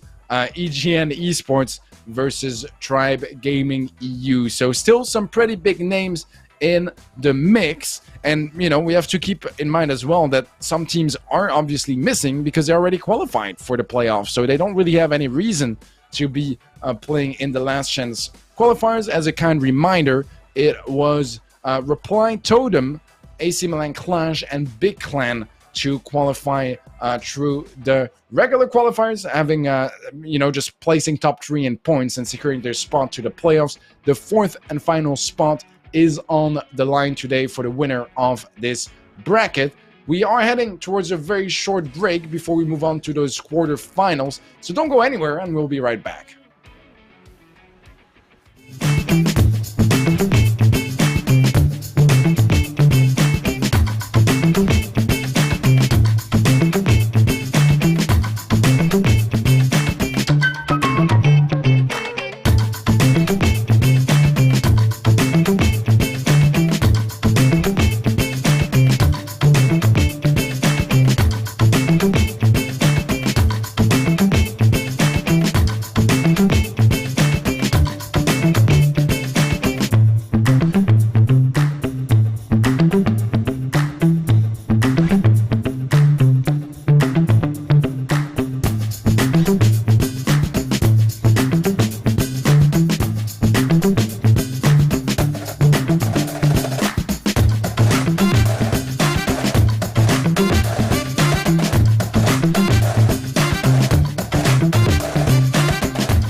Welcome back, everyone. We had a couple of round of 16 matches just before. We're moving on to the quarterfinals now, and we will start with none other than Sampy versus Crazy Clan. So some pretty decent teams that I think are also popping off at the moment. Sampy, you know, they've shown some pretty decent stuff in the past in the tier 2 scene, have yet to really pop off, but they had some pretty good upsets in the previous monthly qualifiers, taking down some really big names. So they are a team on the rise. Crazy Clan on the rise as well, have been in the scene for a long time. The top Polish team for the last maybe 2 years. So they are really, really good. Also have yet to really make it, you know, all the way to the top, but they have a bit more experience, notably in monthly finals. And that could really come in handy in a matchup like this. And in the qualifiers in general, draft is here. Trav, why don't you run us through it? Yeah, kicking off, Sampy did decide to ban out Heist and Bounty. Gem Grab going to be taken out of the mix by Crazy Clan, followed by them picking Siege, which seems to be a bit more of an increasing statement in these draft kind of modes. Triple Dribble going to be picked out by Sampy, and then Parallel Plays going to be that final mode that is selected. We have got the bans of Stew, Buzz, and then Ruffs and Barley. So some bans definitely targeted to the maps. You know, the Barley's going to be extremely good on both Nuts and Bolts and Triple Dribble, and we have seen it creeping into the mix a little bit for taking out those Lollipop drops in Parallel Plays as well. And then Ruffs just overall amazing on Parallel Plays alone, and I don't think we really need to talk about Stew, but Buzz is going to be really good on Nuts and Bolts too. Yeah, I think Stew, we just don't really need to introduce him to anyone anymore, do we? Yeah, just way too dominant, pretty much everywhere as well. So it just makes a lot of sense. And, you know, thing is as well with brawlers like Stew, and we've had various metas with, you know, like one brawler that is really, really strong. Stew is a brawler where you can individually just bring so much and open up so many possibilities. So I don't think we'll be expecting him. And I realize now as well that I said we don't need to talk about it, and then I start talking about it. So, yeah. I do like Stew. I feel like the brawler has so much potential. Like, if it's balanced to be like a very high skill cap brawler, but right now it's just not there just yet. Yeah, this is gonna be an interesting one for sure. I feel like Crazy Clan have a little bit more experience competitively. They've been out there for a little bit longer. They made it to their first monthly finals this year. So they are definitely on the rise, and they're rising a little bit faster and further than Sampy so far. But Sampy has talent on that roster for sure, and we'll see if they're able to get some of those interesting comps out. And they will start off with a poker double tank, whereas Crazy Clan are going to for Gene, Sandy, Primo. Kaja a little bit aggressive there, drops the bolt in the process, but no, he can't quite get close enough to hit Rolex, and he's just chasing him forever. Rolex able to finish him off eventually, and Sampy do get that first bot. Level 3 bot will get an extra bolt for the next round, and although they're one behind, things not looking too bad for them so far. Yep, Sampy bringing out their staple comp.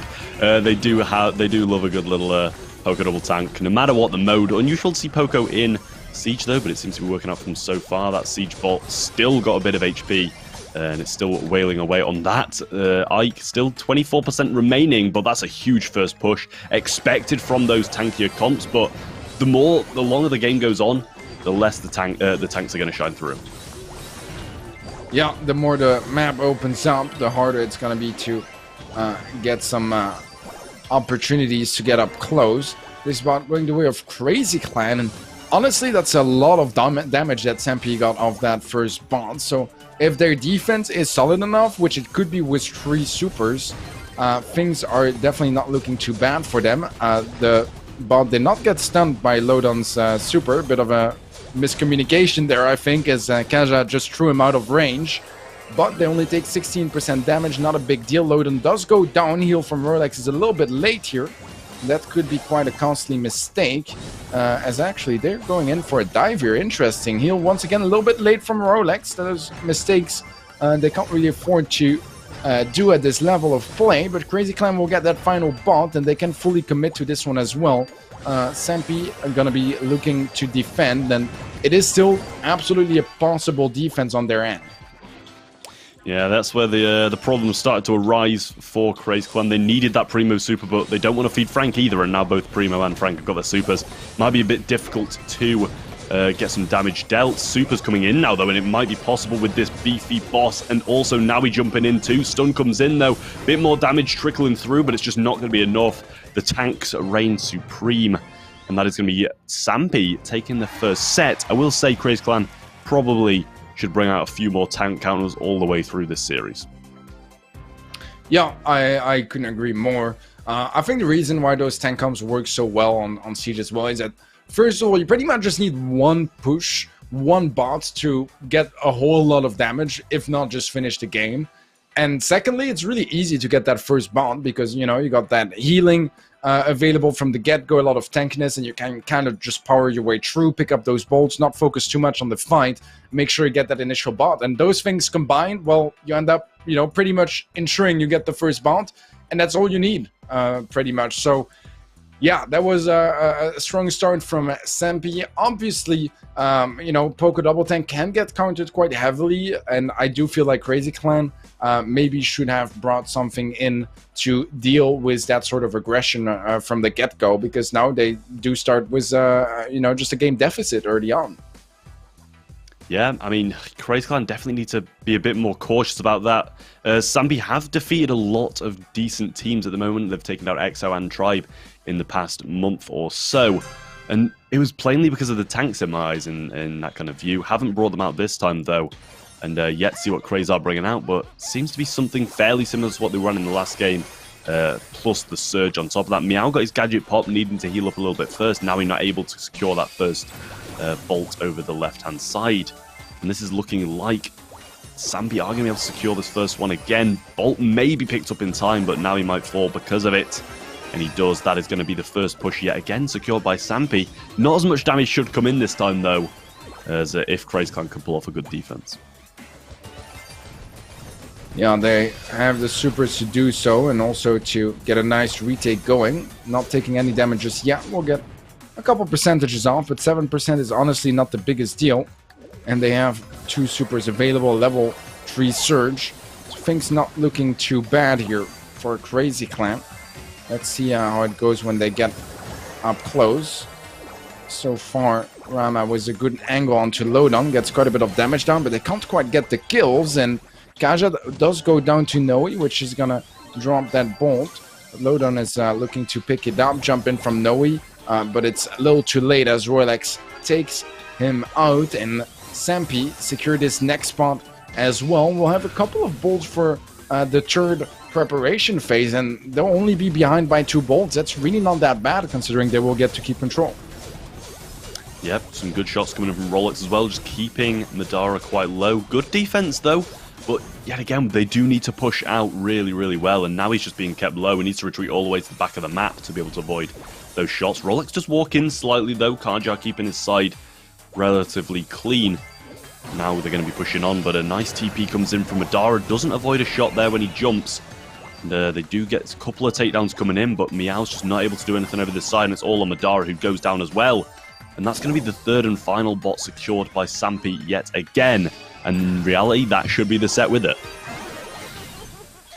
Yeah, this is looking very good from Sampy. There's just not really anything that Crazy Clan can do at this point. They know it as well. Most of them pretty much just gone already and focusing on what's coming up next, that second set. And Sampy, very impressive so far. And I think they have a very good approach to the game as well. You know, not being scared of bringing in those tankier comps and playing around with the comps. We've seen that being a very big trademark of their team. And they caught some of the biggest names in the scene off guard doing so. The Crazy Clan is just going to be one of their names, at least for that first set. Brawl is going to be a different story, perhaps. I would love to see who picked which mode again, because I don't think I remember that. I feel like Crazy Clan picked Siege, right? I'm not too sure. Yeah, I'm not too sure, but regardless, that was an amazing performance from Sampy, whether they picked it or not. Crazy Clan were just left watching these bosses come yet again and again and again.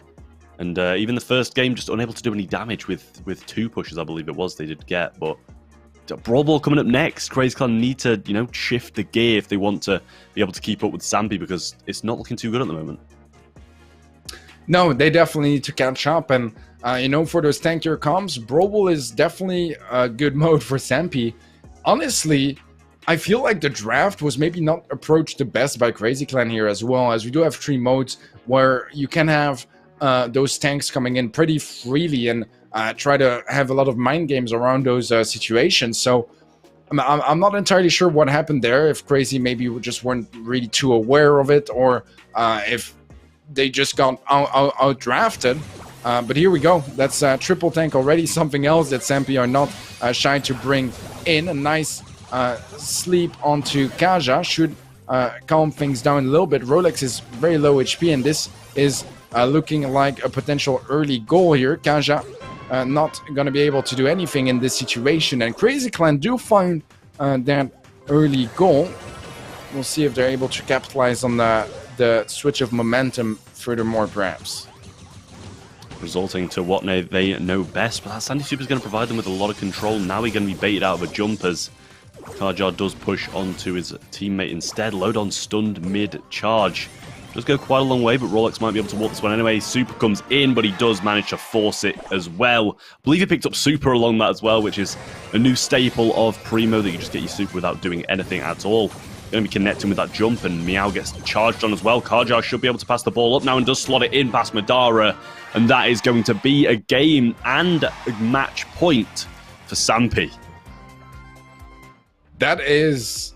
wow, that was quick as well. A lot of action to unpack in that one game. But I think that's what's really cool with Sampy, is that they do bring in some of the different comps. And, you know, some people will complain that it's a lot of those tankier comps, which can be very frustrating to play against, as they are very hard to deal with at the moment. But they're also not the easiest to play sometimes. If you get countered, you're going to be in a very tough position.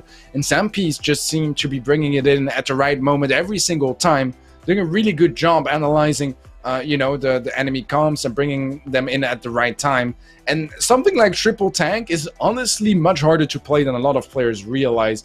It's, you know, a lot of coordination and a lot of pressure that you need to apply, because the disadvantage when you have those shorter range brawlers is that you don't really have a lot of pressure unless you're super up close. You can't really tag anyone up from afar, or, you know, have those fights go your way. So sometimes you get up in a very defensive position early on. That's what we saw as well, because they were getting tagged up early on. They didn't really have any supers, anything to work with to close that gap. And that just made the whole difference in getting that first goal for Crazy Clan. However, Sampy afterwards were just able to pump off. And I do like the Rico on both sides. Rico just incredibly strong at the moment. And it does seem to be going much better for Sampy. Lodon also rocking the fertilizer, which I really like. On a map like this, the angles are very symmetrical and very you know, I don't know the word for it, but like very like squared up, and if that makes any sense. So it's really easy to hit shots and calculate exactly where your shots are gonna go as a spike if you just use your regular attacks and not the curveball. Yep, and now we're looking at a bit of a relief of pressure from Sampy. Lodon taking a few shots out. Does get a pickup along the way, and this can be forced in here if not defended right, should I say, by Crazy Clan. Do get the super off and take it down, though. And that is going to be a good defense from them. Need to try and push this out a little bit further, or they might just be opting to leave this in the corner. Lovely bounce castle from Madara there, healing all the way through that Rico super, and that just goes to show how strong that gadget really is. Sandy super pop now, and this should be allowing them to push this out a little bit, picking up the ball, forcing it forward that little bit further, and this is control kind of going towards Crazy Clan now. Stun comes in as well, and Rolex does pop that gadget to get in the heals and get that Sandy out of his face. Doesn't pick up the kill, and now they're going to be trying to put some good pressure on. Yeah, right. Now Sampy with a little bit more control, and Crazy need to be careful. Nice jump in from Noe, gets the kill. Kaja low HP, forced to pump a gadget, but it's still low as well. Noe takes him out as well, and he's been pumping off in this game. And honestly, Crazy Clan need it, because things are in a pretty dire situation right now for the Polish side of things. Nice takedown from Rama. and maybe they can find some more. There are nice bounces once more from both Rama and Noe, getting the LM in the end, and a lot of pressure here onto Sampy as we get closer and closer to a potential overtime. Gene pull available though. Not going to be going for Navi because he does have that jump, but Meow is a secured target. Does get the takedown as well. Super thrown out by Karjar, which probably could have gone quite a long way in that overtime. It has been picked up by both Madara and Navi as well. Now going to have that super available for overtime. Pickup comes in as well. And Meow going to be down there with no super, and that's the most valuable one they need. Super shot available, going to be passing it up. Madara picks it up as well, slots it into the left corner, and brings a game back in the face of a loss. Lovely plays by Crazy Clan, and the communication there was on point, knowing he was about to get his super. Well, Crazy Clan are not done fighting yet, and this was definitely their best game so far. Just, you know, a lot more control, a lot more dominance, and even though there were some close moments on both sides, they played better and they made it work. So they take this game, they tie things up here in Brawl. It's still going to be a match point for Sampy, so they need to be careful, but they do create a little bit of extra space and extra hope towards pushing things to that third set and seeing some hot zone action. Yeah, that's going to be where their head is at the moment, just trying to elongate this game as far as it can go. Obviously, don't want to be taking it to a double match point if they do take it to the last set, but definitely want to be taking it to that. As Crazy Clan aren't going to be too happy if they do get knocked out this early on. They do have some really big tournaments coming up. I believe they are in the monthly finals as well, or they were in the previous month. But absolutely lovely plays in that game, I will say. Just the synergy on that pass through was amazing, and you could just tell that they communicated that so well with each other. However, Madara takes some heavy damage off the start of that game, giving some comparable back to Karjar though, and good TP coming in as well, but Life Plank going to tank quite a lot of it. Super going to be thrown out once more. Rolet's taken low because of it. Now we're able to just shoot and stun. Wow, what a goal from Crazy Clan. Very well played, and that's a bit similar to kick and pull from a Gene, but it works very well on that Sandy, and there's just pretty much nothing that Sampy could do about it. Now they do get a nice opening kill after that goal, make it a team wipe and potentially a chance to score. Is the timing right? Dokaja is able to tank it in, and that's going to be Sampy tying things up, and we still have 1 minute and 40 seconds left on the clock, but one goal will end this set, and potentially even the match if Sampy are the ones to score it. Yep, Sampy taking that goal back in a position where they really did need to as well. They don't want to be taking to the last set, I know that for a fact. Heals coming in from Madara though. Whether or not it's going to be enough is going to be a different case. Karjar does get a bit of a better bounce and some more heals coming back onto him. Stun comes in from Meow though, takes down Lodon over that side, and this is going to have to be a cover from Rolex. Now the pull comes in and it is connected. Lovely pull, and it couldn't have come at a better time there to secure his team a bit more time in this game, and the jump is going to be there too to get that level up.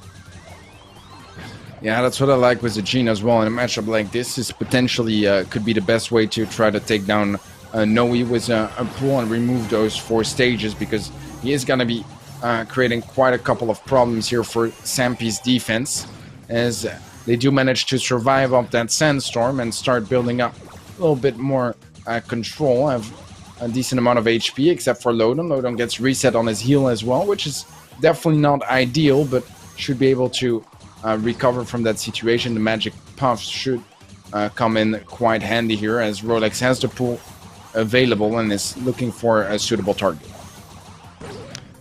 Yeah, I can imagine just going to be trying to reject this Sandy off super heading on its overtime, because that's going to be the biggest dominating factor. Pull available. Can he get the pull through? He does, and the super shot is there too. And then we have some amazing communication on the other side of things as Sampy take this game and reject Crazy Clan of that final set after they've played it so well in this Brawl Ball. Rejected at the last minute, and Sampy are going to be advancing. All right, well, we expected Crazy Clan to maybe come in a little bit stronger than Sampy for this match, just because of, their paths and their extra experience. It does seem like Sampy's freshness is what is going to come on top of this match. GG's well played. I mean, they were clearly playing better, to be honest. Better comps overall, and better execution as well for those more mirror-ish matchups. So GG's well played. They will be moving on to the semi-finals. Crazy Clan is out and will not qualify for the playoffs. Interesting turn of events, I think. I mean, you know, it's like before the match started, I did feel like Crazy Clan were favorites, but after that first set, I already felt like Sampy was just showing some amazing stuff from the get-go, and I'm really impressed by this team, and I said it in the monthly qualifiers as well. This is a team I think everyone should have their eyes on because they've been performing pretty much out of nowhere, and, you know, they have some familiar names in the Tier 2 scene, but they've been giving quite a bit of problems to some Tier 1 teams as well. So definitely a team we need to keep an eye on. Yeah, no, I couldn't agree more. They're playing amazingly, and I think it's just how surprising their comps are coming out. You really don't expect a lot of the comps that are brought out by them, and that does surprise people hugely. The teams that they have beaten, all of them have been taken absolutely swarmed by the comps they do pick. Next up, however, though, we do have MCS versus Navi, which is going to be an absolutely incredible game to top that last one off. And both of these teams been playing amazingly recently. MCS just fallen short of the recent monthly final, but Navi have been sticking through that in their respective region. Yeah, a bit of an inter-regional matchup, always a bit more complicated than the BSC. They do have their own region, EECA, whereas MCS competes in EMEA. But here it's just Europe, and Navi being mostly Russian, but also around Eastern European team.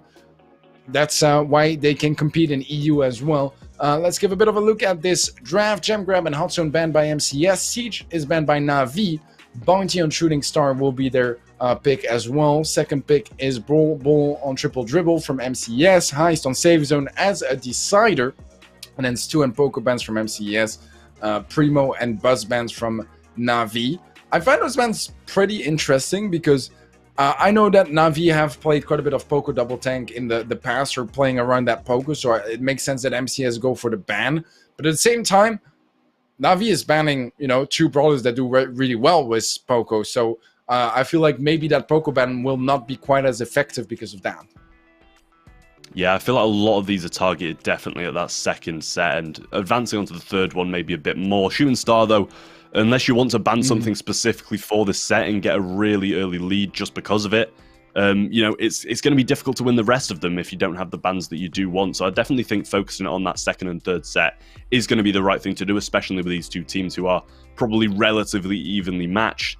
Shooting Star coming up first, though, you're going to have those mirror comps, if not a Leon slotting in, as we did see in that Oka Gaming match, and it worked quite well as they did come home with the win. But, you know, I'm still a bit on the ropes about it. You know, it's that Leon, it's just not sitting right with me at the moment. And even with the lollipop drop coming into play as well, it just, I don't know, I'm just not feeling too good about it. Yeah, no, I agree. I mean, you know, Shooting Star is a bit of an odd one. I feel like it had the most still meta for the longest time, and it's finally opening up a bit with Leon appearing. But still, it's pretty much the only pick that diverges from, you know, the traditional Piper, Tick, and Nani. Maybe Bell is an option as well, but overall, once again, I feel like on a mode like this where utility is not the most important, it's really just about those duels, Piper comes on top, so we really don't see that Bell often either. Yeah, no, I do think so as well. You know, the Bell is quite heavily out of the meta on Shooting Star, as you said, just playing because of the Piper and also the Nanny as well. Also because of the spacing that is usually provided on Shooting Star as well. There's not really too many double ups of lanes or even triples at that, so you don't get the value off the bounces coming through. Yeah.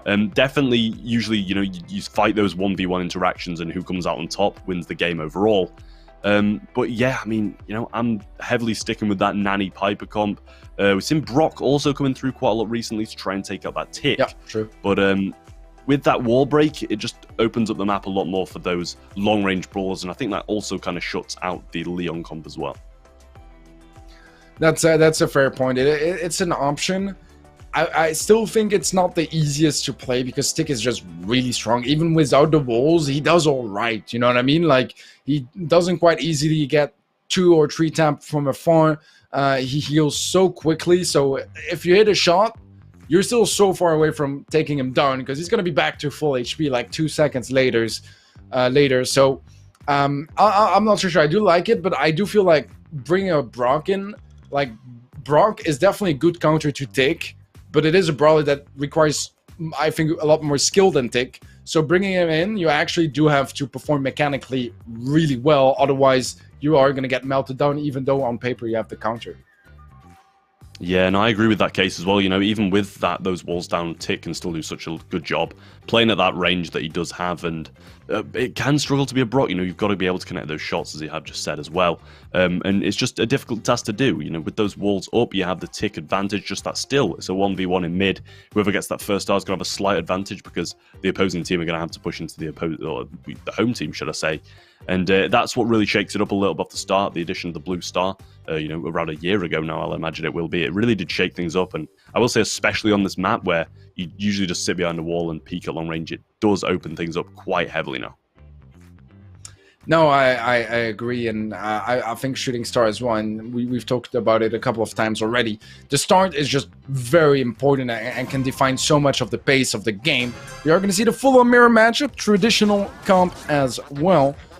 What we expect to see most often on this map, and it is gonna mean that the fight for the blue starts early on. Mehmet gets tagged up. I feel like a homemade recipe there from Jason could actually have just straight up secured that kill, but not gonna seize that opportunity this time around, keeping them for later on. And Cube is gonna get that blue star, makes it out alive, and that gives the 1-star lead to Nats Vinkerin. Yeah, and Navi with that 1-star lead gonna have a good advantage. Mama also falling quite low over that left-hand side there.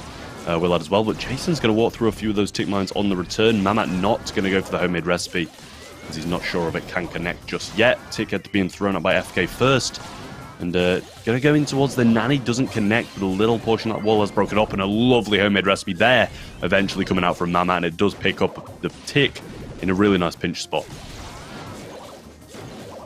Yeah, 1-star lead now for MCS, just from getting that kill. Took the blue star as well, which might not matter too much in a 2-1 lead, but later on could make the difference. Let's see how much value they can find of that situation. ASAP tagged up quite a bit.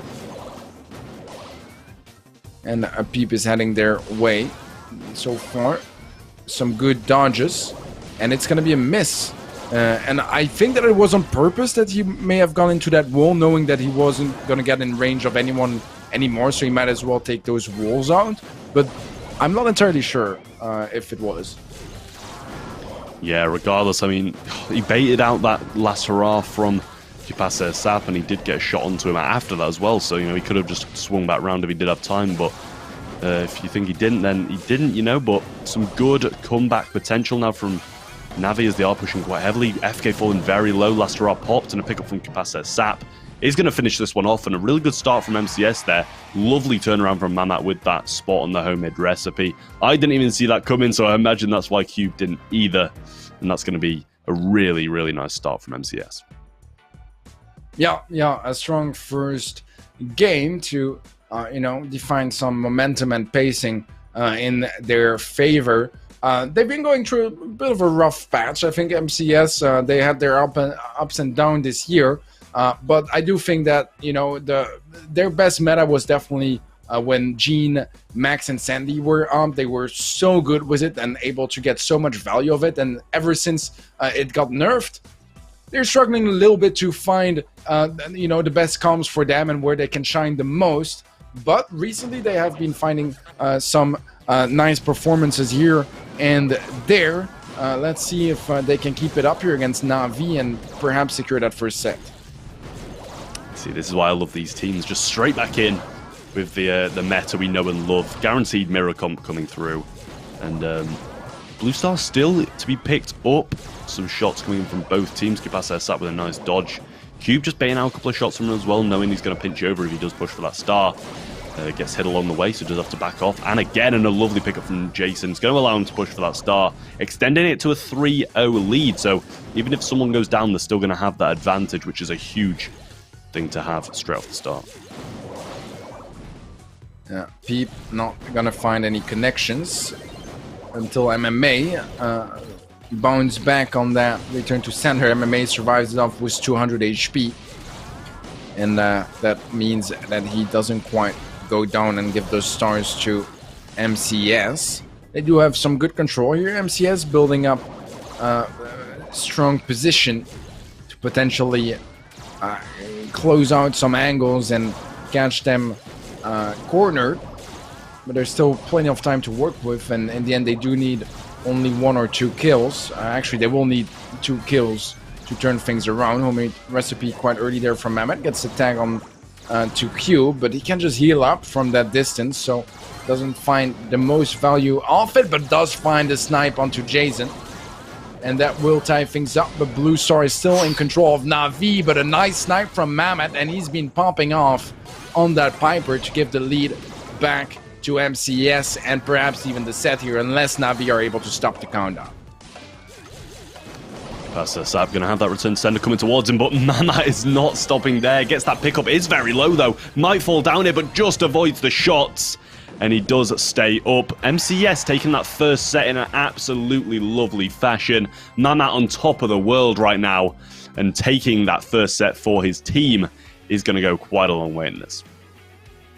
Yeah, strong first set here from MCS, and it's nice to see Mehmet popping off also individually, you know, like just mechanically able to get some snipes left and right, and they needed it. They needed it because they were behind by 3 stars, and it's not even like, you know, the player that had the 3 stars also had the blue star, because then it's just 1 kill and you can come back quite quickly. There they needed 2 kills to come back. We're able to get both, and Mehmet was there to hit those shots. So strong performance from him, strong performance from MCS. Navi by no means played badly, to be honest. It's more that they just, you know, couldn't quite stay safe, and pressure was just too high in the end. Brawl is going to be up next, triple dribble. We've seen it a couple of times today already. What brawlers do you expect to see coming up in this matchup, considering the bans as well, if you remember them? I was going to say, it's difficult to say. I think it was Poco, Primo, Buzz, and Stu, right? Yeah. Oh, smashed it. Smashed we it have in them one. on screen. It was perfect. I had them in my head as well. You know, I was testing you, but... but yeah, what are your thoughts? Yeah, well... honestly, you got to be expecting some Rico. I'm sure that goes without saying that Rico's kind of a hugely viable brawler here. Sandy probably going to be the case as well, but you know, you can't rule out that Spike either. I feel like that was a huge point in the previous time we did see this map. It was playing absolutely amazingly, and you know, with that fertilize that was being played, it can rival those spikes. I mean, the Sandys, when you do get that fertilize down, you can near enough out heal the damage that can come in from the stun. So definitely a viable comp here. I feel like that's near enough the meta to a T. But you know, we've seen some other brawlers sneaking in recently as well. Yeah, absolutely, and I really agree with the fertilize. I feel like because of the sharp angles, I think that's the word I was looking for earlier. You can just really easily predict where your shots are going to go and what you can hit and reach. So you can get a lot of value of fertilize, but they're not going to go for that. A very different approach, actually, bringing in the double tick, so a much slower play. But oddly enough, we have a lot of aggression all over the place, and Cube is up close against FK. Should be able to get that kill. Make it a double now for Navi, and that should open up a bit more control and maybe a chance to score. That's us. I'm going to put that bounce castle, get some heals off, out healing MMA's damage. Super comes through as well to get that down before it connects with him. Lasserar going to be connecting with FK, but not ASAP, and a takedown comes over the right as well. Jason desperately trying to hold on to the small amount of control they do have left. And there is the lovely bounce from ASAP, I will say there. That angle was phenomenal. Getting that extra damage through from the super bouncy star power. And now pinches coming through onto Cube, and this double thrower should be able to keep some absolutely amazing control there. Yeah, but look at that pusher. 2 kills already. The team wipe now as well, and FK was the goal for MCS to open up the scoreboard. 1 minute and 20 seconds left on the board, and look at that off the bat. 1 kill and a really low HP tick. MCS not slowing down just yet and just keeping that pressure up on Navi. Yeah, Mamat going to be throwing some shots forward. MMA taken relatively low by that shot from Mamat as well, but they don't need to aggress. Navi are the ones who have got to make something happen. Super coming through, not going to be taking him down. Mamat falling fairly low as well, not got those heals to hand either. His tick head is looking rather menacing. FK thinks so too, as he's taken extremely low by it. Mamat just looking to try and get the trade with Jason. Doesn't get it just yet, but Super comes out, throwing it over against Cube. pick up from Jason as well, and this is looking like a goal. Pickup's come through though, and this is amazing defense. And oh my god, ASAP with the 3-piece defense all on his own, and he keeps MCS winning this game. Wow, that was absolutely beautiful from ASAP, just pumping off on that defense. But trouble is not over for MCS. MMA gets the ball, and that should be the goal as well. A little too late here on the respawn, and Navi push things to overtime. Still a scary position because one goal can put MCS on match point, but now things open up a little bit more, especially considering they have a B and MCS has a Barley instead. Yeah, going to be relying heavily on these supers to get some control, but Cube going to be missing that super. 3k is available from him though. FK just going to be avoiding a few shots there as well, but the taps come through regardless, and this is looking like Navi are going to be able to force this one in. Little defense comes through though, but the ball rolls in anyway, and Navi are going to take a game back here. Well, I feel like that was a bit anticlimactic considering how beautiful that play was from ASAP, but in the end, Navi do take that game, and that's going to put a little bit more pressure onto MCS now, because Navi just a game away from pushing things to set 3, and then suddenly that lead and that dominance that MCS built up until now would be completely gone. We'll see.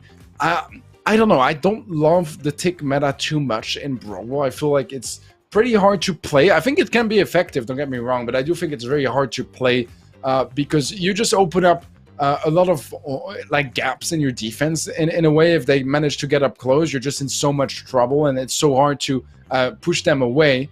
But I think both teams were doing a pretty good job with it, so I wouldn't be surprised to see it come around again.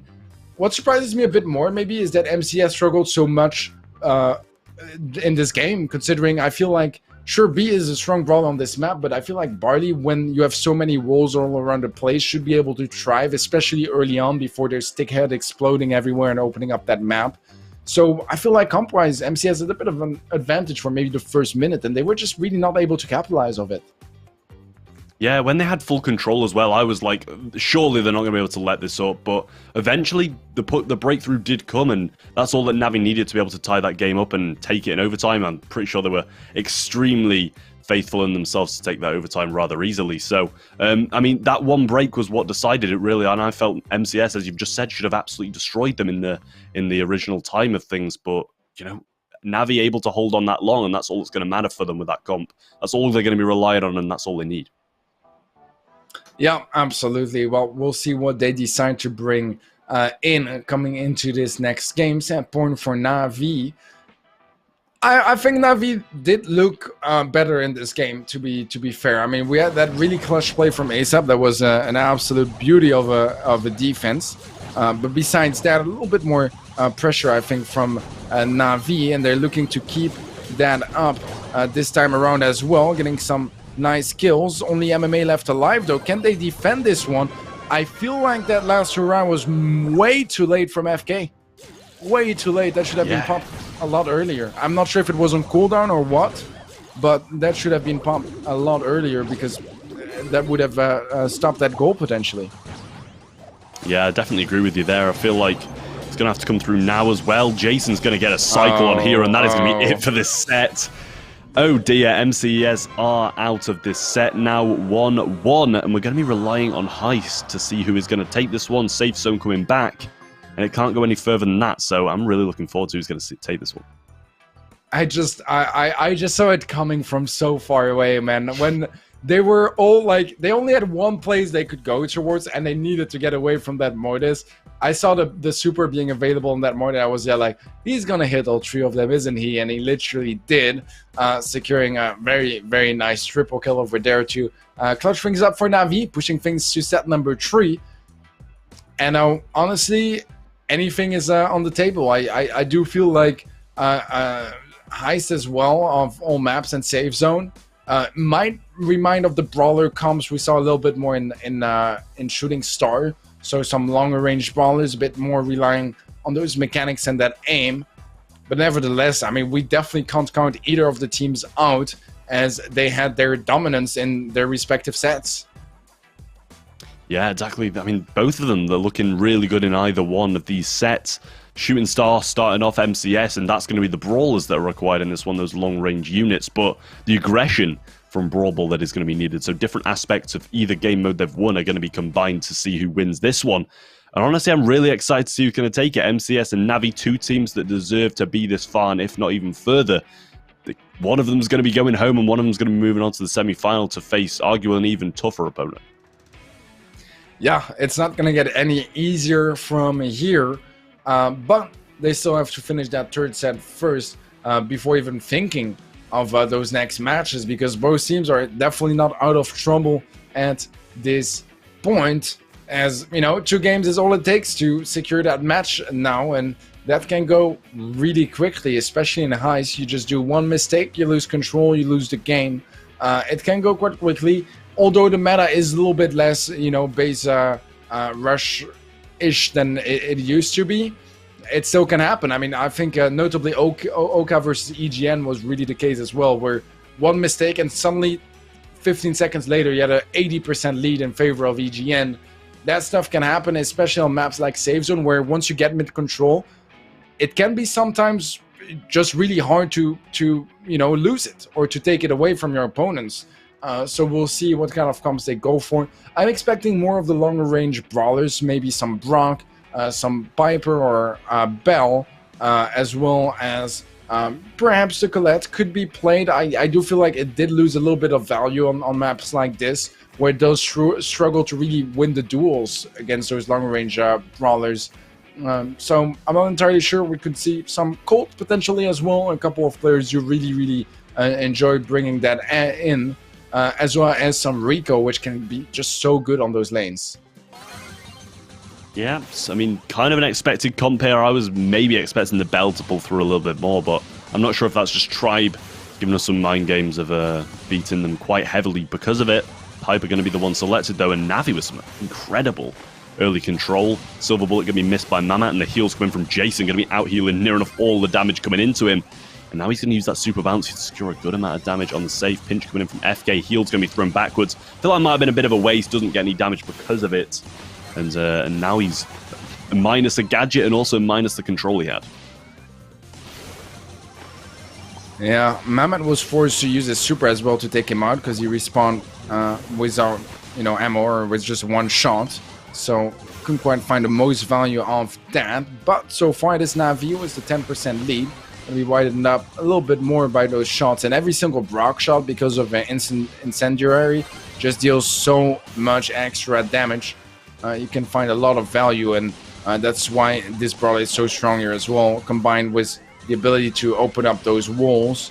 It's just a really strong combo. And here you have it, MMA just using that rocket fuel to get ASAP out of position and making sure that he can't just thrive there on that right side and get some of those nasty angles you can see on the Ricos. Mamat had 1 HP in a dream there. Didn't manage to pull it off though. And Jason going to win that side quite convincingly once more. Bounces come through, super and super bouncy to top it off. And this is looking like it's done right here. Match point to Navi, and that is as convincing as it gets between these two teams. 72% left on their home safe and complete dominance throughout that game. Yeah, I feel like, you know, after like a minute out of half of that first Brawl Ball game, Navi just, you know, finally had something going their way, and they were able to build up on that momentum and just constantly snowball, you know, the morale from their opponents all the way to this point. Right now, it's match point in their favor. So strong performance from Navi so far. MCS, they were just not getting as much value off each push, because until that final push, I feel like both teams were having like an equal amount of control, taking it, losing it. But every time Navi took it, they just got, you know, 10-20% more damage than MCS. And towards the end, it was just too much pressure for MCS to find a successful defense. I think maybe some misuse of gadgets as well, as they have the Colt and the Brock, I believe. No, wait, no, they don't have the Brock. They do have the Colt, though, that can remove those walls quite easily on the left-hand side. And I feel like he should at least have kept one gadget to make sure those walls are completely gone, and you can't have a Rico in that angle. It's just too powerful. It's a bit of a rookie mistake, in my opinion. Yeah, I mean, in my eyes, it started off even picking Colt. I feel like just the Brock on that side's a lot more reliable, gets a lot more secure damage with that Incendiary, and it also brings a little bit more range as well.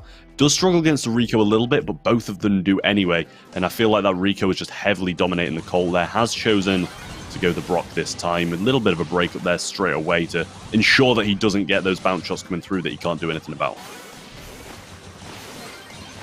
Alright, well, so far, we had quite a couple of gadgets popped for MCS. Jason, left-hand side, be healing himself up. FK is quite low HP. ASAP was a nice kill onto MMA. Jason still looking to get a finish on anyone. Gonna heal himself up instead. But now, Mamet. Shoot, maybe have rocket fueled his way out of there. I'm not sure if he doesn't have it anymore. But it does feel like they take a long time to pinch him off. Will eventually, but look at that already. So much damage on that blue save. 64% lead in favor of Navi and MCS. I mean, they can't afford to do any mistakes anymore. Yeah, it was a little bit of a waste of gadget from Jason there, though, but I was 100% agreeing with it. I was sat in awe at how long it took Mamat to not pop that gadget, I should say. But MMA going to be using his super to break this one up, and ASAP does get a lot of healing off of it, and not too much of a deficit anymore. But Navi have got to make something happen now. Just try keep this control that Cube has accumulated. That's quite a good one, accumulated in this mid. And Navi now trying to just maintain it, but a lovely super from ASAP is going to secure the kill, and Jason's going to fall as well, and this might be the start of a comeback from MCS. Yeah, MMA tagged up by FK. Not going to be helping Navi's cause, and right now it's only 15% setting them apart. Starting off at more than a 60% deficit. This is a nice comeback from MCS, and now they're only 1% behind one shot to take that lead. ASAP gonna miss that super, maybe the nerves messing up that aim a little bit, and that could lead to a bit of an opening for Navi to abuse and try to take back that center control. Only 1% between them. Jason looking to try to get the control that he had at the start of the game back in his favor. Don't believe he's got any gadgets left, though, but Navi looking like they're going to have a good amount of control. FK's just going to be jumping forward. Does secure a bit of damage, but that is not going to be comparable to what MMA and Cube can get together. However, Mamat pushing himself. Super's coming down from both teams. It's going to be close. 0-1. And Navi are going to close it out. Oh, feels so bad for MCS there, though, but a lovely base race from Navi there. Choosing the right time to go. And it paid off. However, just paid off. Not too sure about that Piper jump up, though. They did only have 1% secure. Definitely relieved a little bit of pressure, but it just wasn't enough in comparison to the Piper actually staying up and be able to secure even more shots. It was really close, though. I think it was maybe the right place still from MCS, you know, considering how close that was. It could have gone the other way around, I think. It really could have, and, you know, some very small changes here and there in this game. But, you know, it was 1% difference back then, and the fact that he could match that damage that both the other Brock and Piper were doing just with a single Brock is really impressive, just getting that super from the get-go and being able to maximize that value. With that being said, it's going to be a 2-1 victory here for Navi. They will be proceeding to the semifinals, and MCS are going to be out of the running for those playoffs. So GG's well played. MCS showed some really good stuff in Bounty. Afterwards, it kind of toned down, and Navi started to find their game, find their control, and just really dominate sets 2 and 3, to be honest. Yeah, definitely sound like they got into the stride a lot more in that Brawl Ball set, especially, as you said, I believe, you know, halfway through it with a minute and a half gone it, they really started to just, you know, slot into how they would usually play. And after a disappointing first set, I can imagine they were quite disappointed about it. So it's really good to see them come back from that and, you know, take those last 2 sets in quite a good fashion, I will add as well. Definitely some close games, but looking at the scoreboard, it really doesn't represent that. Yeah, absolutely. I think it's time to give a bit of a look at our bracket to find out how your favorite teams have been doing so far. We got SK Gaming taking down Blood Diamond 2-0, Sampy taking down Crazy Clan. We watched that earlier, so they'll be facing each other in the semifinals. Tribe Gaming won against EGN 2-0, and as you guys just saw, Navi picking up a 2-1 victory against MCS. which means that on the left-hand side, we got the SK Gaming versus Sampy semifinal, and on the right-hand side, Tribe Gaming EU versus Navi. 4 strong teams looking to make it all the way to the playoffs, and for that, they will need to win the remaining of their matches. It's only 2 matches, but they need to win them. And I said 2 matches per team because we will be watching 3 of them, both semifinals and the grand finals. With that being said, it's time for Trav and I to breathe for a second, as we will see you right after a short break.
Welcome back. The semifinals are about to start. This is the summer season of Brawl Masters. My name is still Teddy, and this is still Trav right next to me. SK Gaming versus Sampy is the first semi-final we will be looking at. What are your thoughts on this one, Trav? Honestly, I think it's going to be a lot closer than I thought it would have been at the start of the day. Seeing these two team names, you really expect SK Gaming to just absolutely walk over them. And near enough anybody in Europe at the moment on top of that. But Sampy showed some really nice comp picking skills, being able to outpick their opponents and also outskill them at certain points as well. And I feel like that's something that SK Gaming usually can deal with relatively well. They've got really good supporting staff and obviously some really smart players as well. So it's going to be difficult for Sampy, but yeah, definitely the SK Gaming are going to reign victorious. Yeah, I mean, on paper, you know, you can't say that SK Gaming is not the favorite coming into this matchup.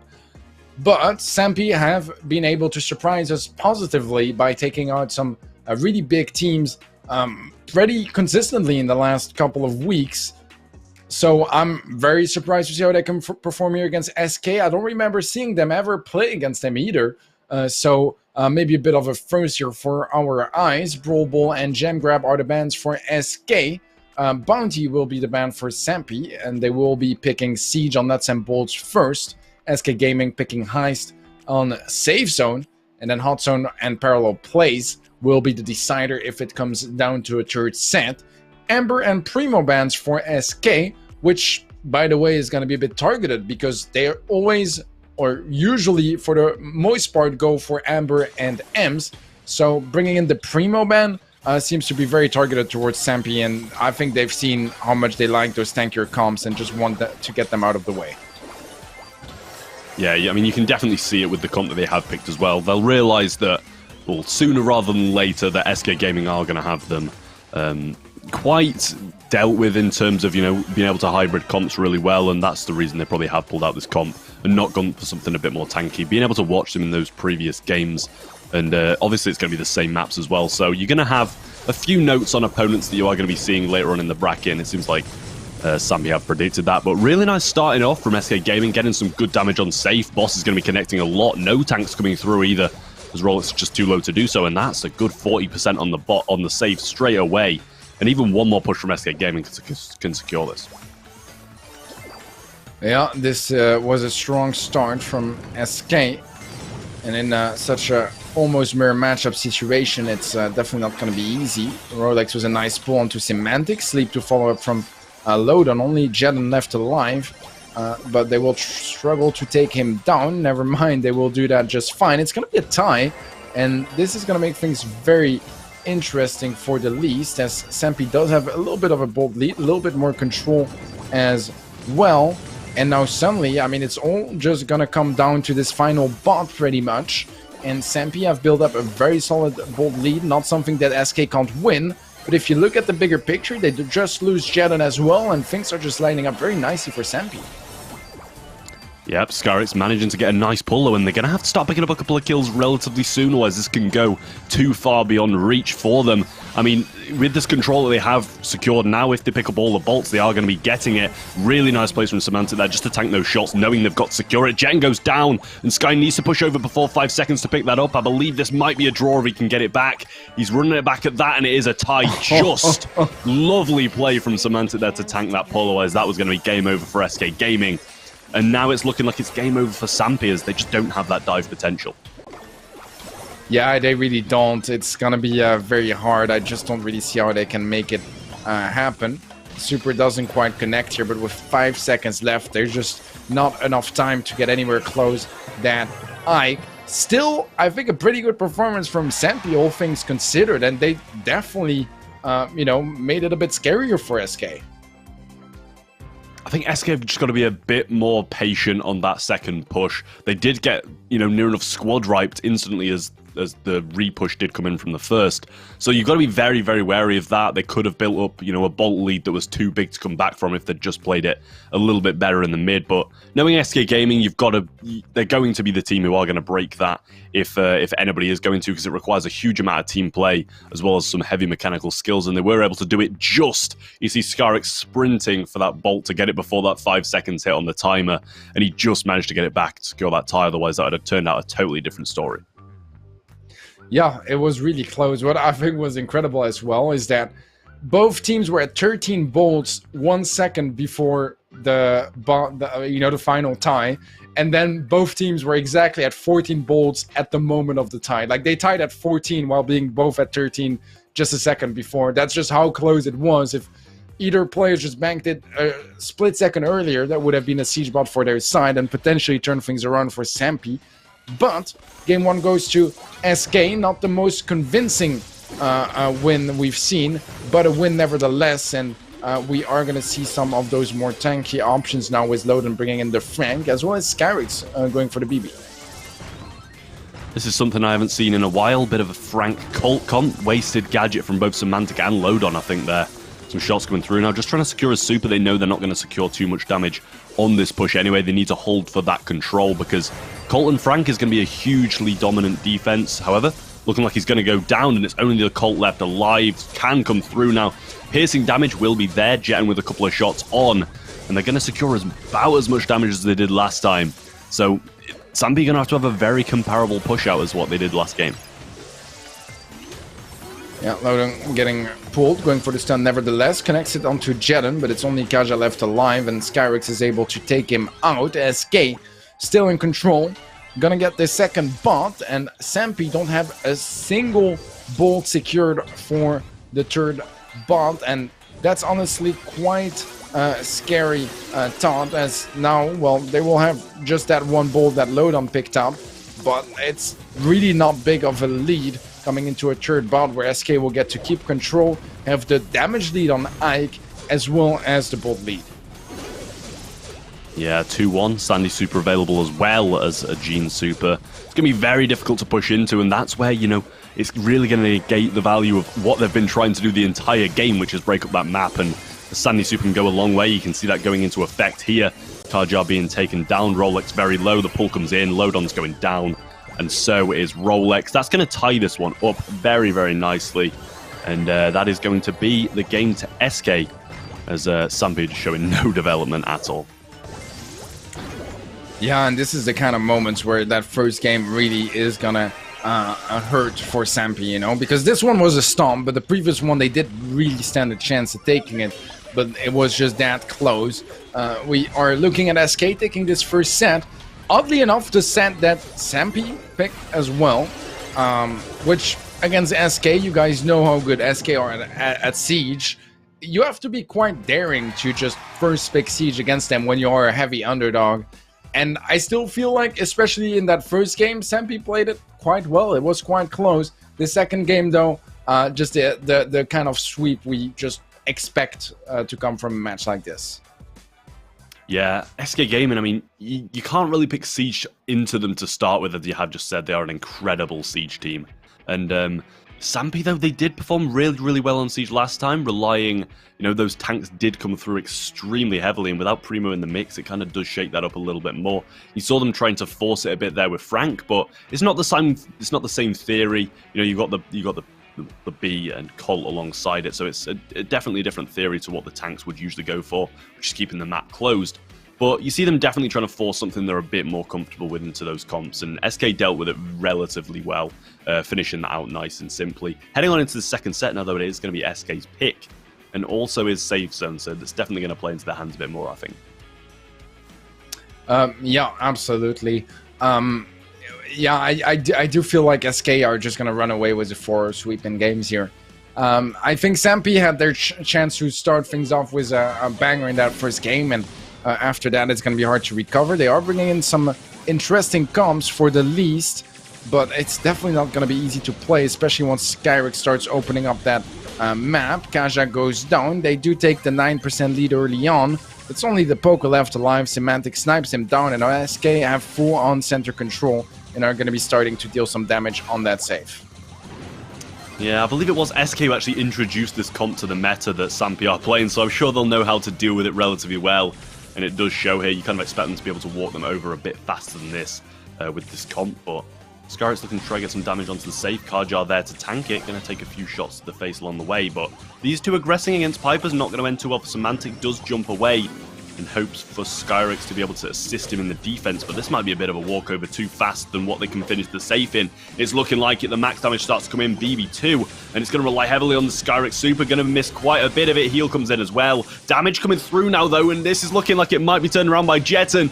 Just about going to be finishing that safe off. That was an absolutely huge pickup to get just in time, taking away a lot of the damage potential that they had, and Jetten was able to secure it. That was a very odd situation, because I feel like if someone went down earlier on the side of Sampy, maybe they would have respawned in time to deal with Jetten as well, being invincible and right next to his face. So that was a bit odd, because it felt like both, and on the one hand, they kind of wanted one player to go down, and on the other hand, 3 players is going to be more DPS on that save. So a bit of a tough decision over there. and it is going to go the way of SK. It definitely, like, I see the potential of that come from Sampy 100%. They need guts to bring it against SK Gaming for sure, and yeah, SK were able to deal with it, although it did get very close. SK still, you know, at match point, and now just a game away from proceeding to the grand finals. Yeah, well, I mean, you know, Sampy, they've got to bring something like that, I feel. They've got to try and take those risks. And they don't even break that side off the start in the top left. The Brock Gadget isn't going to secure the side break, which is going to take him another rocket fuel to do so, and that's really not going to benefit them too much. Lodon is back into the spawn near enough straight away with that takedown from Skyrix and Semantic there. Rolex going to be following suit shortly enough, or should be at least. Semantic does eventually pick that up. Jet with some nice pressure as well. They've got 3% damage on the save, so already starting a bit of the lead. And now a few more Brock shots going to come through and secure a bit more. Yeah, I think SK may also have been expecting the same calm as in game 1, which is why they brought in the Bell, as it would be able to deal with the tanks maybe a little bit better than the Piper. But so far, it's working pretty well against this calm from Sampy as well. And despite Semantic having to face that Piper mid, he is hitting those shots ridiculously well. Takes down Rolex as well. Next kill onto Lodon. And that's the thing, you know, if you hit all your shots with a Bell and you're able to dodge so many Piper shots and Brock shots, I mean, you're going to get a ton of value. And look at that, 22% left. They're looking to seal the deal right here, right now. And they almost get there. They almost get there. Super from Jeden would be about enough, but he does go down. Skyrix looking to line up that shot. Walls opened up. It is not going to be enough to take down Skyrix, though. Lodon goes down, only Rolex left alive, and that's the final shot to secure the win. SK Gaming with the 2-0 sweep against Sampy, not dropping a single game. And although some games were close, it is still a 4-0 sweep in games, and, you know, that's, you know, what we expect from SK. Yeah, I was going to say, I can't say I didn't expect that. Definitely thought SK were going to come through and play like that. Played absolutely amazingly throughout, to be honest. You know, there's just not really much Sampy can do there. Got to play for those outcomes like they did do in a few of those games. And on a different day, that would have gone their way, that one heist game. But regardless, I feel like SK would have secured it out anyway. You know, they've just got too much faith in their own skill and their own comps to drop 2 games to a bit of a surprise comp like that. You see they did kind of alternate their comp to a bit more of a hybrid, as you said. Bring the Bell instead of the Piper so they can deal with those tanks a bit better if they do choose to try and go something similar. All right, well, that's one semi-final behind us. SK Gaming proceeding to the grand finals. Pretty much the expected result, to be fair, for that left side of the bracket. I still think they're probably the favorites to just go to the playoffs in the first place. So SK looking pretty strong, able to deal with all those crazy comps that Sampy likes to bring in. And yeah, it just didn't seem to bother them too much. I mean, we had a game in each set that was pretty close, but those clutches all went the way of SK. This does lead us towards our second semi-final, Tribe Gaming EU versus Navi. Bit of a tough one. I feel like it's been pretty back and forth. Sometimes it's Tribe taking the win, as recently as well. Sometimes it's Navi. It's really hard to tell. I'm not sure. Honestly, I feel like this one is pretty 50-50, and I can't really make up a proper prediction for this one. Yeah, I'm in complete agreement with you. It's just too difficult to say. It's an extremely 50-50 matchup between these two teams. One day you see Tri winning, one day you see Navi winning. It's just what team shows up. And honestly, you know, you can't say. They've both had very similar runs to the finals, facing similar level teams. And just to tie it off, they're going to be playing each other in the semi-finals, see who faces SK Gaming. So an even harder opponent following, but they've just got to get through each other first to see who makes it. Yeah, it's going to be a tough match for sure. Fun fact as well is that Navi have, in every single season of Brawl Masters, they won the last chance qualifier. Every single season so far, which is pretty wild, to be completely honest. And they're going to be looking to make it, I believe, a 4-peat. So we'll see if they can make that happen today. Tribe Gaming is definitely going to be a tough opponent, and later on, potentially SK. I mean, it's going to be a tricky path to the playoffs, but the chance is there. And, you know, if you look at history, they have made it work in the past. even against some pretty strong teams in those cases. I mean, I do think, to be honest, that this is the most stacked last chance qualifier we've ever had. Like, so many good teams are over here that we just pretty much expect to see in the playoffs regularly, whether it's Tribe, that had a bit of an underwhelming performance in the 2 last weeks of the qualifiers, or SK that just didn't attempt them for the most part. You know, those teams, you don't really expect them to be out here in the last chance qualifiers, and yet here they are. Let's see. Bounty and Gem Grab banned by Tribe. Siege banned by Navi. They will pick Parallel Plays and Hot Zone first. Brawl Ball, Triple Dribble is the pick from Tribe Gaming, and then Heist and Save Zone is going to be the decider if we need to get to that third set. Stu and Poke bans for Tribe, Buzz and Primo bans for Navi. I think the bans make quite a bit of sense, although I do feel like maybe Navi could have targeted those bans a little bit better, perhaps, you know, aiming towards that Gene or something along those lines, or Rico. I'm not entirely sure. Like, you know, when I think of Tribe Gaming, I will never think of Primo and Buzz as the first brawlers, if that makes any sense. No, I think the same way. I think that's kind of the opposite of what they usually go for. I feel like they usually try to get those tankier units out of the way and play a lot more control-based. However, I have a bit of information in that whoever loses this match will be a team that both of these teams have made the playoffs every single time in BrawlMasters. So whoever loses, it's going to be their first time not being to that playoffs. Yeah, that's quite big. But at the same time, you know, there's always going to be a first time, and you can't win every single time. So both teams are hungry to make it all the way once more. They're only 2 wins away from those playoffs, but one of them is going to go home right here, right now, or rather, you know, in a couple of minutes after this match is over. Whether it's going to be Tribe Gaming EU or Navi is the real question. Would love to see what you guys think in chat about this matchup, as it's kind of a tough one to predict, to be honest. We'll see how it goes down.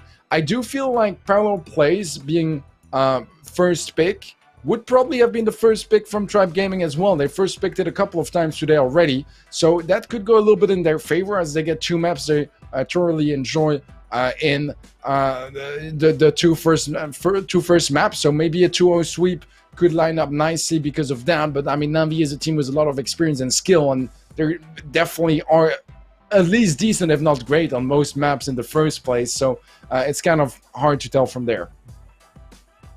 As you say, Parallel Plays definitely would have been an expected pick from Tribe, never mind Navi. And honestly, with these bans, you know, if they were targeted a bit better, I'd feel they'd be a bit more open to winning Triple Dribble, as we have just seen them performing absolutely amazing on it. But overall, I feel like this lies directly into Tribe's meta that they usually would play, and some of the performances we've seen them on that map, especially with the likes of, you know, the Rico and the Sandy, it's just absolutely phenomenal. And I can't say that I don't think Tribe are going to win this one with this certain draft. Parallel Plays, incredible map for them, and Triple Dribble, a good map in this certain meta. And even to top it off, I feel like Safe Zone's kind of where they want to lie as well.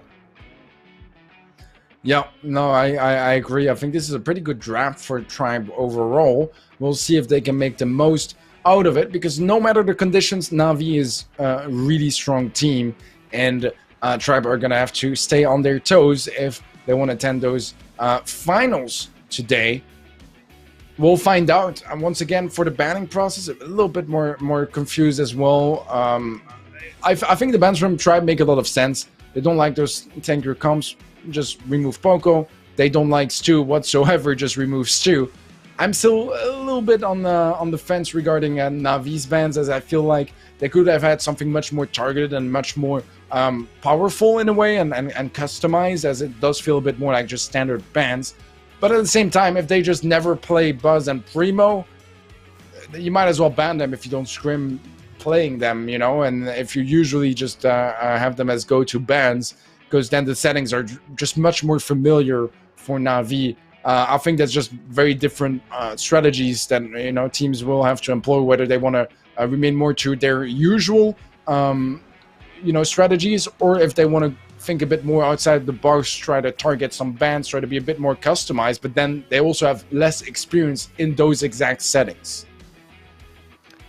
that's the thing with these upper level teams. You expect them to be able to perform in near enough every single meta if they want to beat the top teams, you know. And you know, we've seen them do it in the past. We've seen them beat near enough any team. Both of these teams are capable of doing it. So I feel like they should be extremely diverse in any single meta that they're opposed against, which I feel why these targeted bans would probably go quite a long way from both of these teams. Poco, I feel, is quite good against the likes of Navi. We've seen them in the past play a few tankier comps. I believe they did used to consistently ban Gene and Poco, which I feel would probably go a bit further of a way against Tribe Gaming. Yeah, well, we will not have to wait much longer to find out as we move on to game number 1. Leon on both sides, Bell on both sides. It's going to be Spike and Gene making the difference in this game. And the Spike definitely does a good job at dealing with those lollipops from afar, but some Bell bounces or snipes with the right angle can do the job just fine as well. Cube very low HP. Jason not in an ideal situation either. Tom with some great dodges, does get tagged up quite a bit later on, but showing some impressive dodges to just keep that HP count up to a fair amount. Jason trying to catch Spen by surprise, but Spen is aware, hits the prediction shot, gets to follow up pull and elimination. Drage going aggressive, gets pinched off by Cube and taken out. Cube with a nice double kill, looking to capitalize on that momentum to take down Spen as well, but can't quite succeed at that just yet. Does get him very low HP, however, and that should calm things down and maybe break that defense a little bit here for Tribe, as Jason is in the zone and no one is there to contest him right now. Yeah, going to be advancing this percentage a little bit more. Got a good amount of offensive percentage now, and that's going to go quite a long way in this game still. Tribe have to secure a little bit more of that defensive one, have finished it off now. Cube is going to be falling extremely low, but that Invis is going to keep him alive as long as he needs. Jason on the edge of it now, just trying to make his move. Drage is going to be marked up as well, which is going to be extremely valuable for Navi, especially with this lead. It means that Drage isn't going to aggress as much as he wants to. Right now, it is the Tribe that will need to engage. Jason gets pulled, taken out, will help on that defensive side of things, but they do need to attack, and Cube is able to find Spen. Drage in enemy territory now. Would have really enjoyed resetting that heal up from Cube, but doesn't matter. Ultimately, as Tom gets to kill anyways, but Jason is still in that zone and still causing trouble, and this is where Invisi-Heal is really strong as well. Look at that. Navi running away with this one, and there's just not much that Tribe can do at this point, as they have so much HP, a Cactus in the zone as well, and they should be able to tank it through. Never mind, not just yet. It's only MMA left alive. He gets tagged low HP. Drage with the kill. Jason pushing up as well. Can he just walk in that zone perhaps? Doesn't seem like it just yet, and I think Spen gave up as well, so yeah, that's gonna be Navi to take the first game. Deserved as well, I will say. That Spike was a bit of a weird pick in my opinion. I don't know if that's just plainly because they can take down that invisibility turret with it, whereas Navi had theirs up near enough the whole game, and that was just absolutely wonderful. It gave them so much control overall, and I feel like it just went the longest way. Overall, they were able to just get the map control because of it, and just those breakaways that they had, I felt like Invisi-Heal was the more superior star power in this game as well. Jason just got so much value out of it, whereas Drage was just marked up near enough the whole game, which means he's going to be taken down even easier with that speed star power. Yeah, it's crazy because it's star powers, but they do change the way you play the Brawler a lot. You know, Drage is going to be focusing so much more on covering a very large amount of ground and suddenly being on the other side of the map out of nowhere, whereas on the side of Navi, it was much more about just staying in that zone and using it to heal and to basically be invincible for a couple of seconds, or at least if it's in a 1v1, you're just not going to take enough damage to go down against something like a Gene or a Bell. So good plays, I think, and I do feel like Invisi-Heal was just giving so much more value to Navi than Drage's star power. So we'll see if they decide to switch that around perhaps. I don't know, I've pretty much always see Drage rocking the speed one. I forgot the name, but Yeah, he finds some pretty good value out of it, and it's true that he can do some incredible plays. He can dodge very well, but I do think that Spike was providing a lot of value for Navi. They're going to keep it now as well. As you rightly said, both to take down those lollipops, but also I still feel like it's a pretty good way to scout for that invisible Leon, whether it's in that lollipop zone or when he's in his super, because you can just cover so much ground with it. And when you're going as fast as an invisible Drage with the right star power, you are gonna struggle a little bit to dodge those curveballs, as you're just going so fast. Yeah, smoke trails coming through from Drage again, but once more he's just too low to engage, does get tapped up a few times. And that is his last lollipop drop as well, going to be taken down relatively easily here with a bit of curveball and a pinch from Jason. Once more popping that speed, but that's a low HP again, and just seems to be a bit of a rough place for Drage to make any plays at all. All 50% of the defensive zone confirmed for Navi now, and they do have an advantage of having one lollipop left. Cube going to push in, Spen going to fall down, Jason pinches in, and now Navi is fully committing for this as MMA pushes up as well. Yeah, they know that with the lead like they have right now, if they can remain in control, that can really go a long way.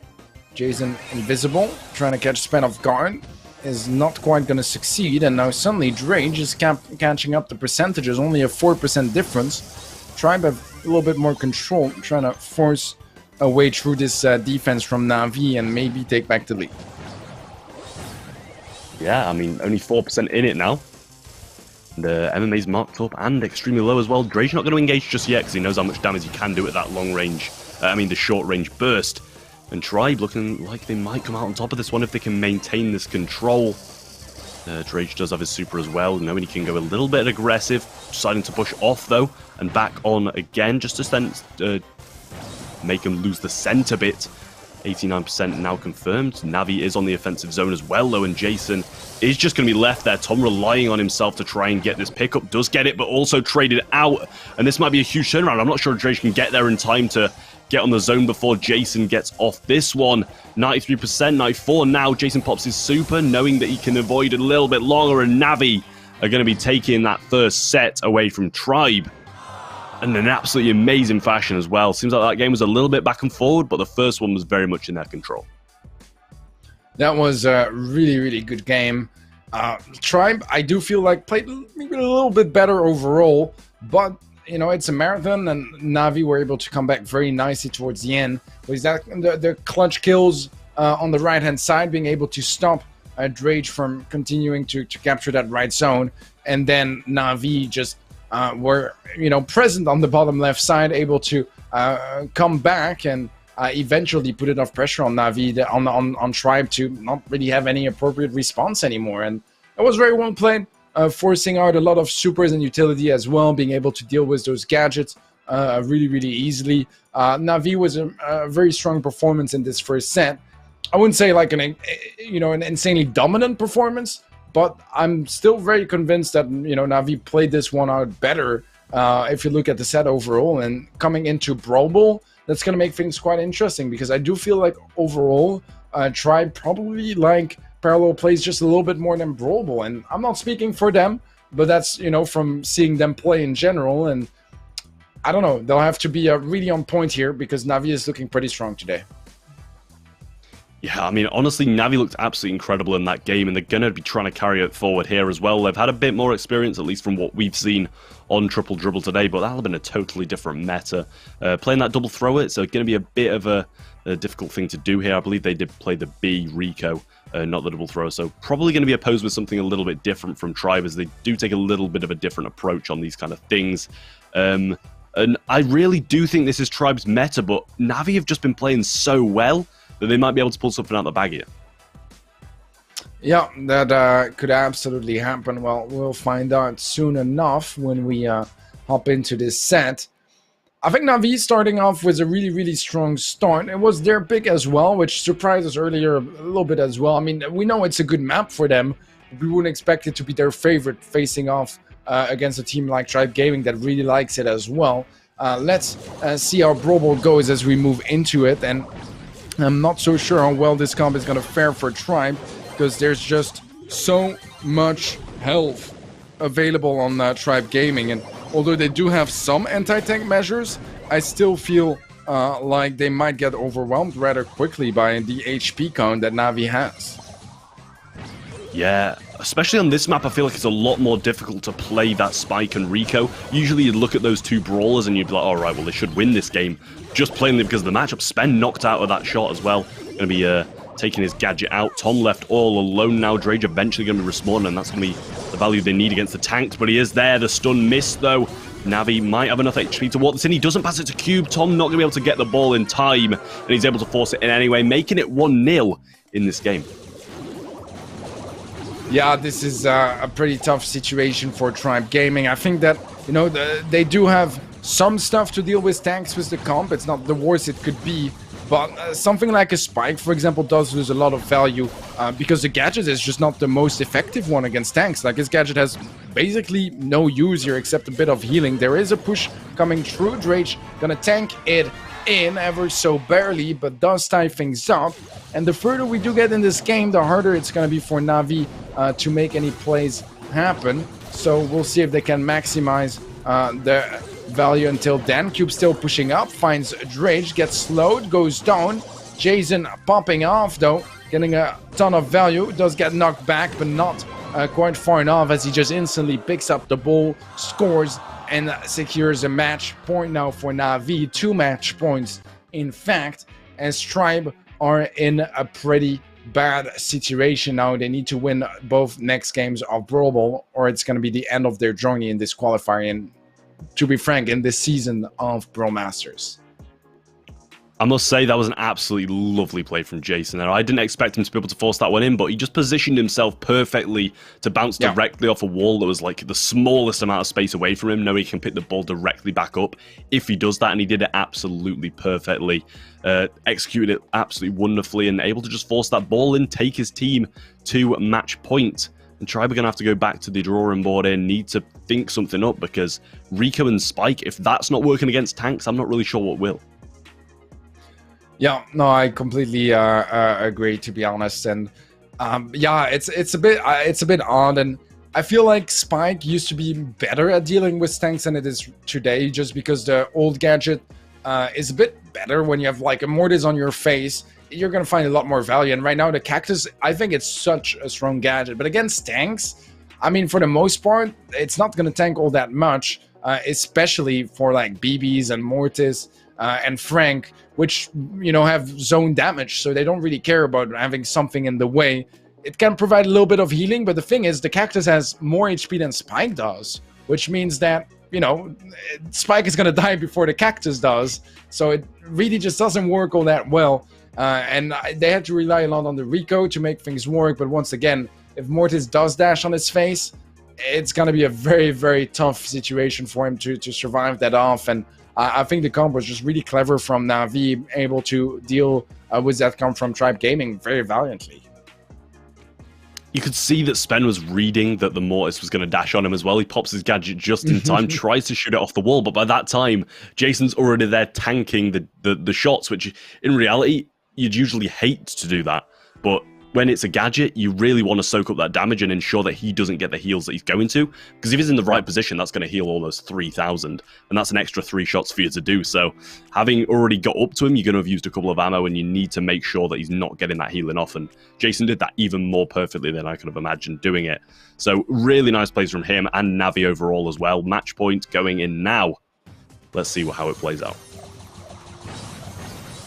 All right, well, we have a similar comp here from Tribe. Gonna drop the tick, and I did feel like it was holding them back a lot against that tankier comp, but this time around it's starting off better. They do get first blood, gets a second kill there as Jason goes down, and Tribe are in a situation where they can start pushing up, gaining some more control, and maybe get a strong push out of the situation.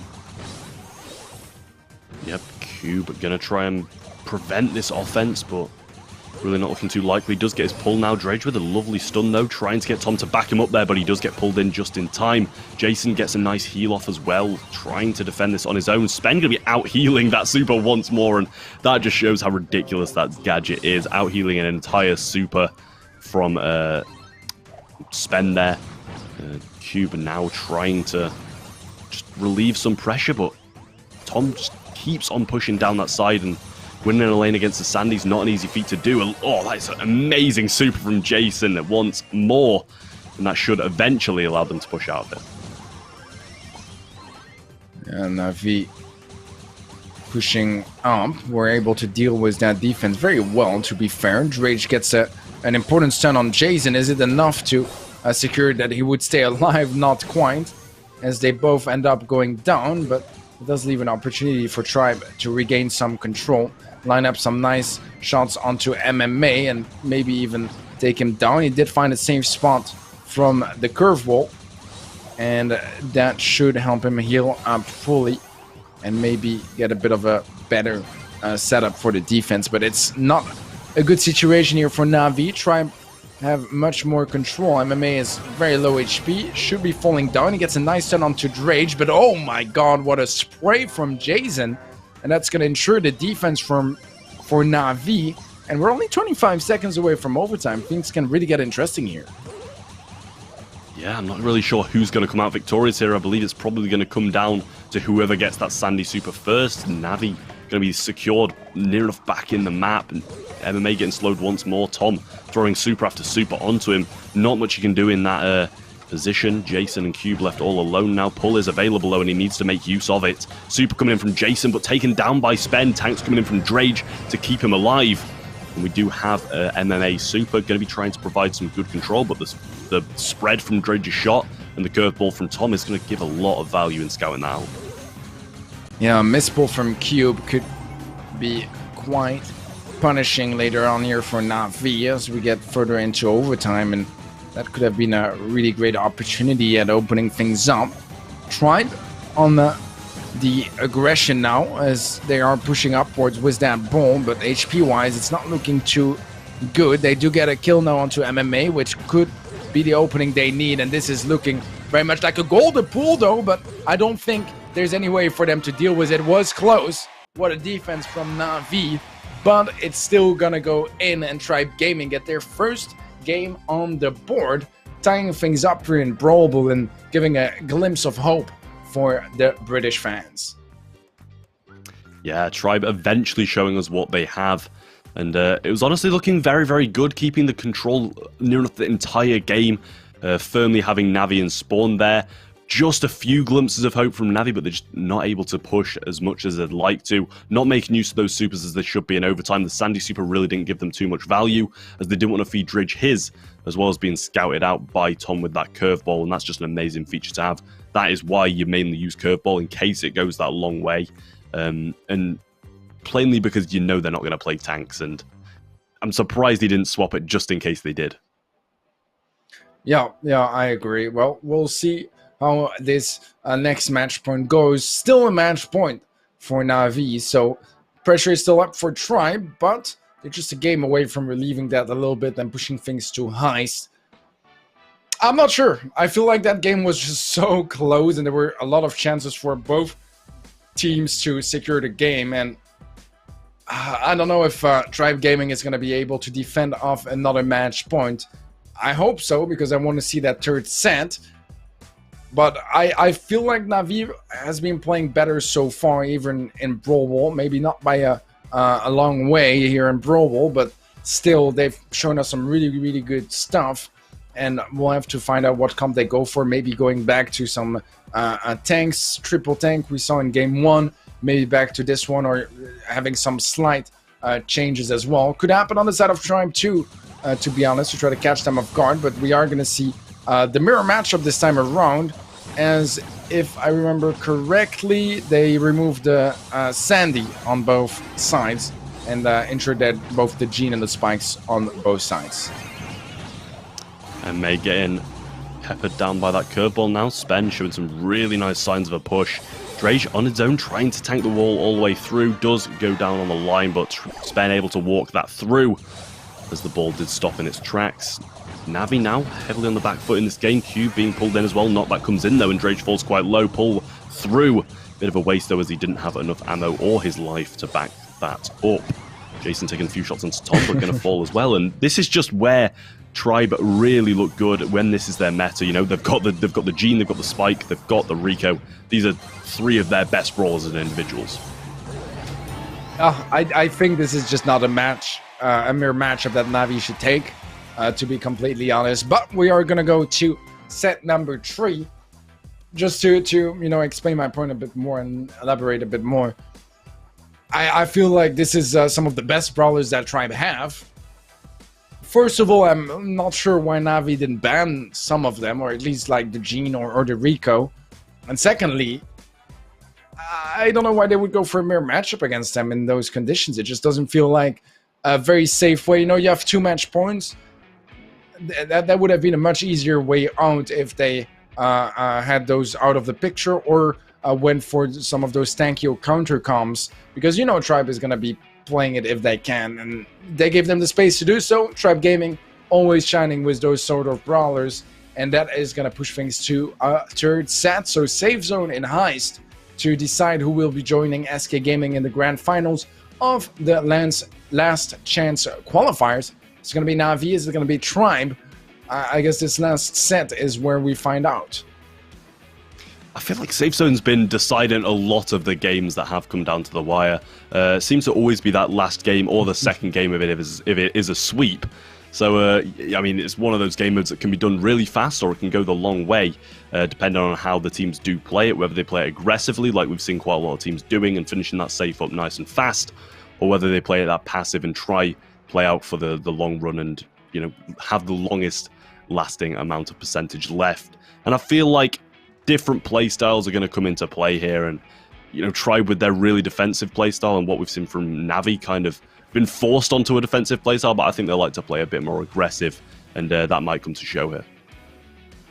Well, we don't have to wait any longer as we move on to our 3rd and final set for this second semi-final between Tribe Gaming EU and Navi. And so far we have a little bit more pressure, I would say, on the side of Tribe, going a little bit more aggressive, but Spen has to be careful, and he does pop a gadget at the right time. Drake was a nice snipe on Cube, and this is gonna be Tribe Gaming retrieving so much control, getting Spen in a really good position over there, but there is that super from Cube to remove the walls, and that's gonna remove some of the effect of it, preventing a lot of damage to come on that save. Spen going to be playing that Rico down the right hand side really well as well, staying alive in this position. Lovely job by him. Drage with a homemade recipe going to securing yet another kill. Jason trying to make a breakaway, but just trying to be disallowed by Tom. Does eventually get it, but Cube is going to take down 2 of them along the way. MMA and Cube now going to pinch in on Spen, and this might be the turn that they do need to get some valuable percentage back. Drage, however, looking to try and take down MMA before he can even start dealing damage, and he has backed him up enough. All right, 27% lead now in favor of Tribe Gaming. Navi will need to catch up. They still have plenty of time to do so. So does Tribe to try to increase that gap a little further. Nice rocket fuel from MMA to secure the kill onto Spen. Rocket fuel that he also saved from Cube opening up the walls on their side earlier was his super rather than Bronx gadget.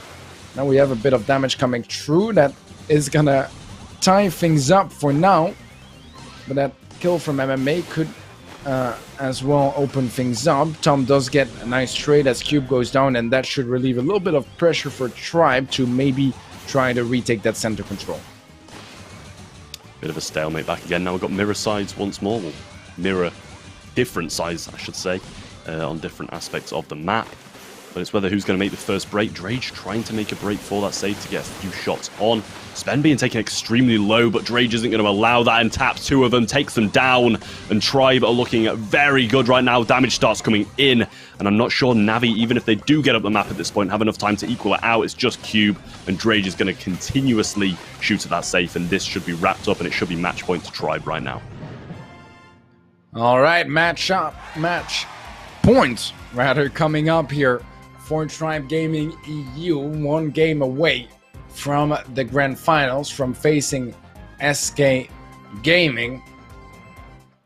Yeah, it's looking good. I think that, you know, it started off looking better and better, and Brawl Boy was a bit of a struggle for them in Hot Zone, but they've been warming up, they've been waking up, and it does feel like at this point they're pretty awake, and they're definitely making Navi notice that, as they have a match point now, 2 match points in fact, and only need to secure one of those to move on to the next round, which turns out to be the grand finals. So pretty good situation for Tribe right now. Yeah, Tribe are looking extremely good in this set, as I believe we both predicted they would be.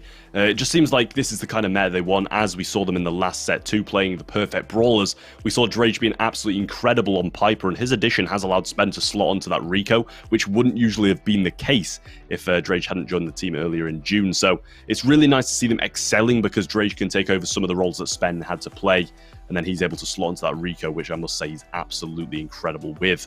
And Drage just being an absolutely insane Piper as well, just really topped that game off and brought him home the win. All right, well, here's that match point for Tribe. So I'm going to remove that wall, wants to reduce the bouncing opportunities from Jason. That can come in quite handy, as Jason got tagged up really low HP, but his heal is not going to be quite enough, as Drage and Tom both hit the shot, and that's about enough damage to take him out when he's full HP. So far, Tribe was an 18% lead, but they did lose control of the right-hand side, and MMA can push up to a more aggressive position now. Drage going to be looking to try and pinch this down. Does avoid that rocket fuel. Really nice jump from him just in time, I will add as well. Jason just trying to stay up here. Few bounce shots over, trying to hit Drage, but not being successful. Cube getting Drage extremely low now as well, taken down by the pinch from MMA. Few shots connecting, and Spen doing a lovely job of staying up down here, heal after heal after heal. And it's going a long way. 1000 HP does go down eventually, but Tom's still securing more damage. Drage needs to try and secure that shot, but MMA with some absolutely lovely jukes down that side as well, and Jason with a super on safe, just trying to claw back at this percentage deficit they do have. Well, this is looking excellent for Tribe, and Navi in a dire situation. And at this point, it's do or die as well, so they can't afford to fail. Drage is going to get tanked up by that homemade recipe. Nice shot from Cube. Could open things up just a little bit more. Cube with some nice shots on safe. MMA following up as well. Gonna be catching up damage-wise, as it's only a 19% difference now. Drage now looking to try and push up the map. Jason all alone at the back, just going to be left here, and I'm not sure if that's the best decision. 3v2 on the offense are going to get the kill, but Jason's getting a lot of damage on the other side of things too. It's going to be very close as it was, and we saw in the other game, and Tribe are going to take it. But, I mean, Navi with an absolutely commendable performance in that game. Tribe heading to the finals, and that is going to be the game done. Man, that was such an ice-cold call to make as well, to just leave him on that safe, knowing that they could give away a match point to Navi. But it seemed that it was the right decision for Tribe, as they will take the victory here against Navi and proceed to the finals, facing SK Gaming in a couple of minutes. And that is going to be quite a final for this last chance qualifier. And we'll find out who between Tribe Gaming and SK Gaming are gonna go to the playoffs. There's just one spot, and there was already so much talent that had to go home here at the end of this bracket. But now it's gonna be the toughest one, as SK and Tribe, I mean, they're both looking really good of their performances today, and I'm sure that that match is definitely gonna provide some goosebumps and some great moments for you guys at home, and even for us as well, as it's looking really exciting. We got a bracket, guys. Let's give it a look. Trav, why don't you run us through the biggest moments? Yeah, well, I mean, I'll just take you a quick look through to the team that have made it to the finals run. SK Gaming taking down IHSM, which I'm not too familiar with. Blood Diamond, who did play very, very well against them yesterday, I will add, in a KSO Cup playoffs. So got some revenge on that one. SK Gaming then took down Sampy, and that is their route to the finals. Tribe Gaming were able to take down Wavestorm, as we did watch, followed by Egn Esports, who we saw play extremely well against Oka, and then Natus Vincere. I'm not sure really how to pronounce that, to be honest. I usually just call them Navi, but then they did make it to the final as well. Oh, do you not speak fluent Latin? That's kind of odd. Sadly not. Oh. Well, I thought that was a requirement for all the casters, but proceeding on. Yeah, the grand finals are ahead of us. We will find out in a couple of minutes who, between SK and Tribe, are going to be attending the playoffs. Let's have a quick break for the players to rest, and then we will be right back.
Welcome back, and if you guys are just tuning in right now, you're tuning in at the perfect time as the grand finals are about to start. Who between SK and Tribe is going to qualify for the playoffs? Well, that's what we are going to find out. We had 3 weeks of qualifiers behind us. This is the last chance qualifier. One spot is on the line, and either SK or Tribe are going to be making it to the playoffs. Which one is it gonna be? That is the question that all of you guys are wondering and are cheering for your favorite teams. My name is Teddy. I am joined by the most handsome Trav. What are your thoughts and opinion when it comes to this grand final here, Trav? It's always a difficult one. It's really hard to not think SK are going to win nowadays. You know, they've been playing absolutely phenomenal all year round now. Every single competition you expect them to win. But honestly, Tribe looked really good at the end of that last game, being able to take down Navi in quite a decent fashion. I will add that last game was extremely close, and a few games in Brawl Ball were really close too. But they did look fairly convincing.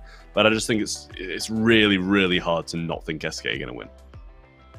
Well, let's give a bit of a look at the draft. Brawl Ball and Siege will be banned out by SK. Tribe banning Gem Grab, picking Hot Zone on parallel plays, as we pretty much expect from them at this point.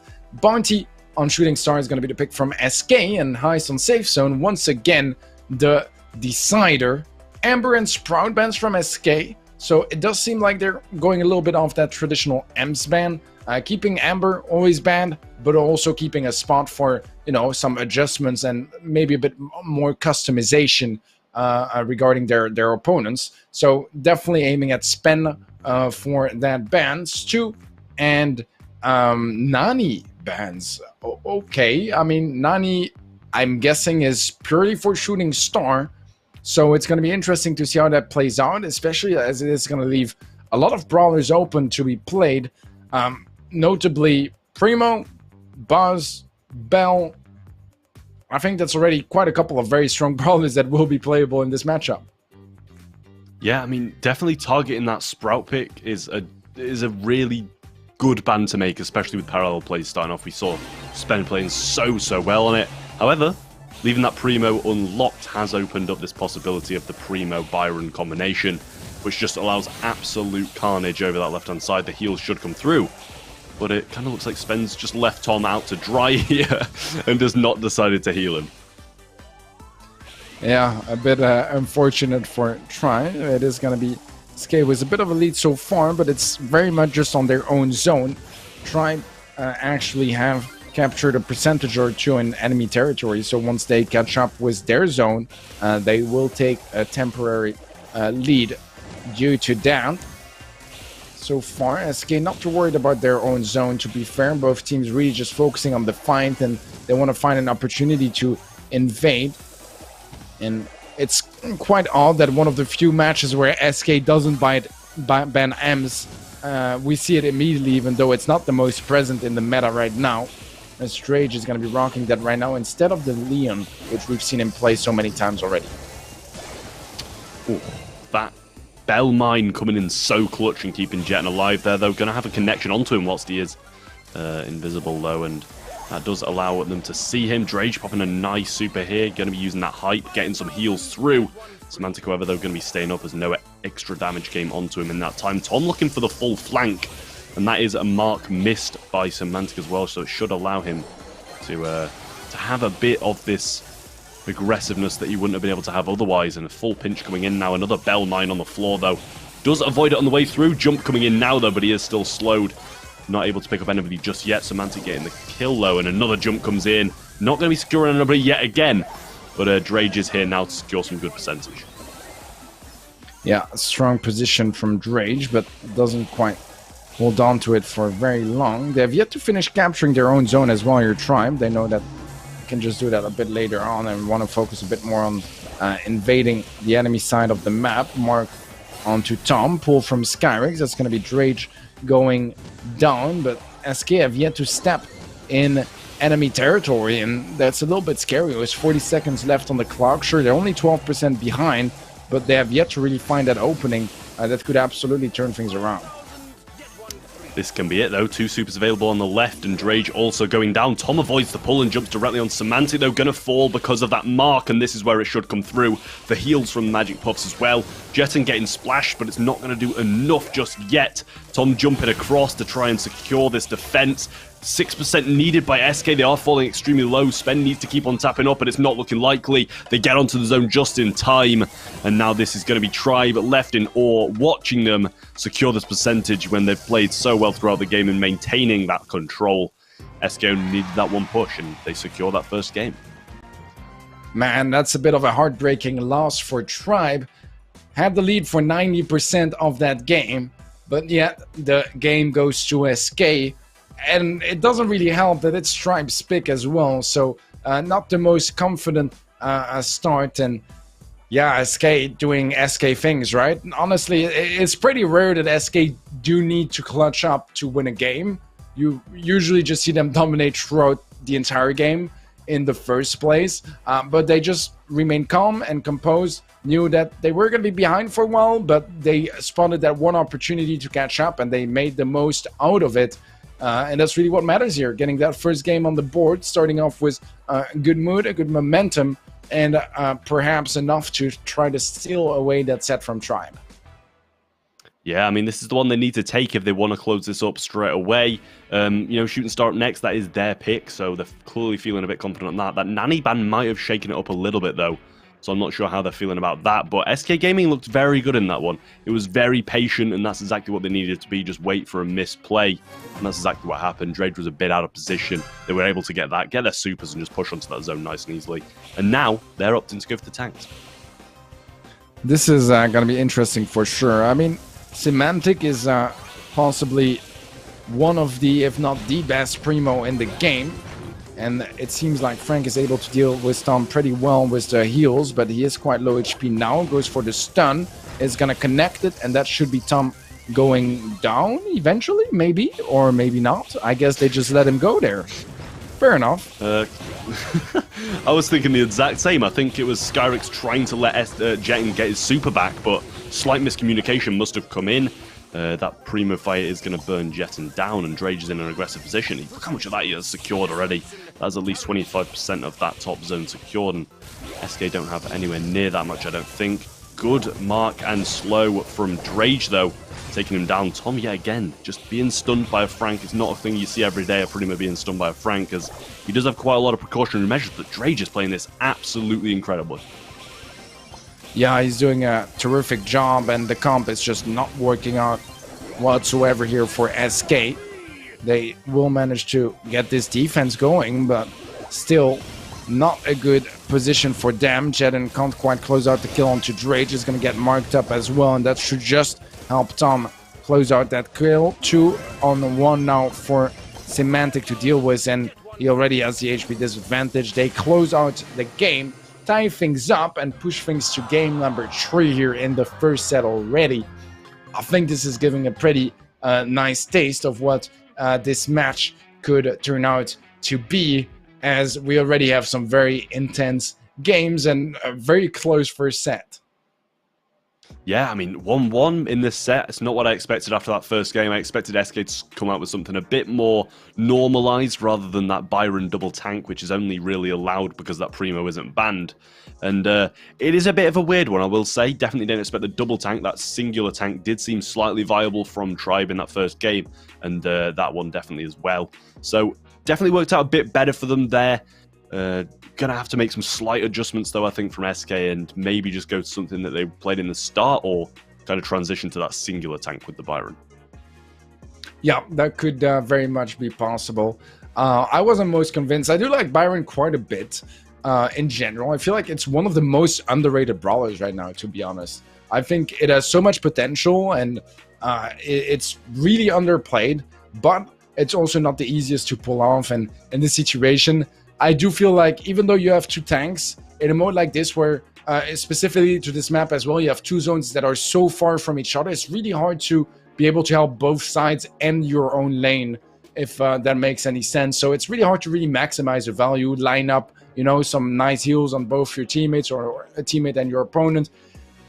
And you have to just constantly help out all over the place. So Yeah, I'm not the most sure how well it's gonna work here, especially when you have two tanks that just rely on those heals a lot to win their matchups, and Tribe Gaming just overall having a better comp to deal with that situation.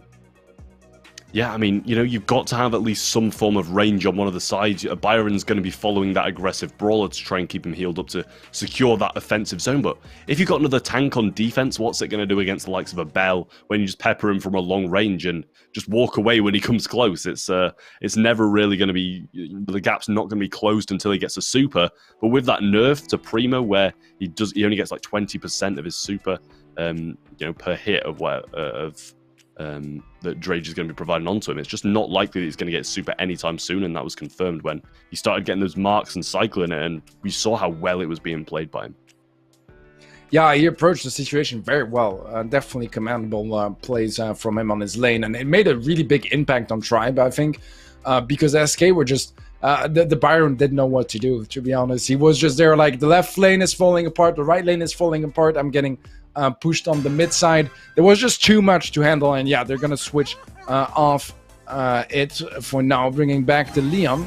We have a Jesse on Tom, which could be pretty nice with the bounces of both Tom and Rage. They can take those lollipops out really easily. They're gonna do just that here to engage in the first place, and right now there is a lollipop once more, and SK Gaming are looking to get into some slightly better positioning from the get-go.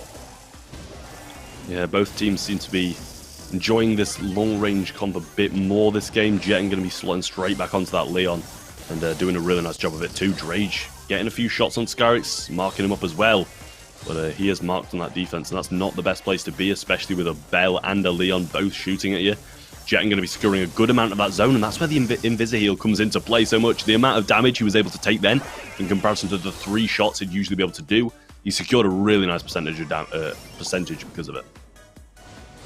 Yeah, this is definitely not a bad situation for SK. They have quite a bit of control, looking to push up. A nice kill from Drage, though. It is a trade, but that should slow down that push a little bit. And although Tribe do have the lead, they have not invaded quite as efficiently as SK have so far.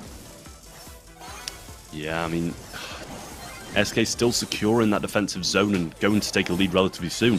Drage just doesn't see that pull coming and doesn't back off because of it. Spen is marked up as well as Semantic on the other side. Jet's able to pick up Tom, and he is going to be using that Invisi-heal now, pushing aggressively, and that should be Spen going down. Knockback comes in, but Jen's just going to keep on healing in his face, pick up the kill on top of that as well. But Tom able to come and clean up. A few bounces onto that lollipop drop there, and it does manage to stay up as a bounce goes directly into the wall. The line of sight was lost, and Drage is straight out the spawn and straight with another mark onto it. Yeah, I'm gonna pull that turret from Tom.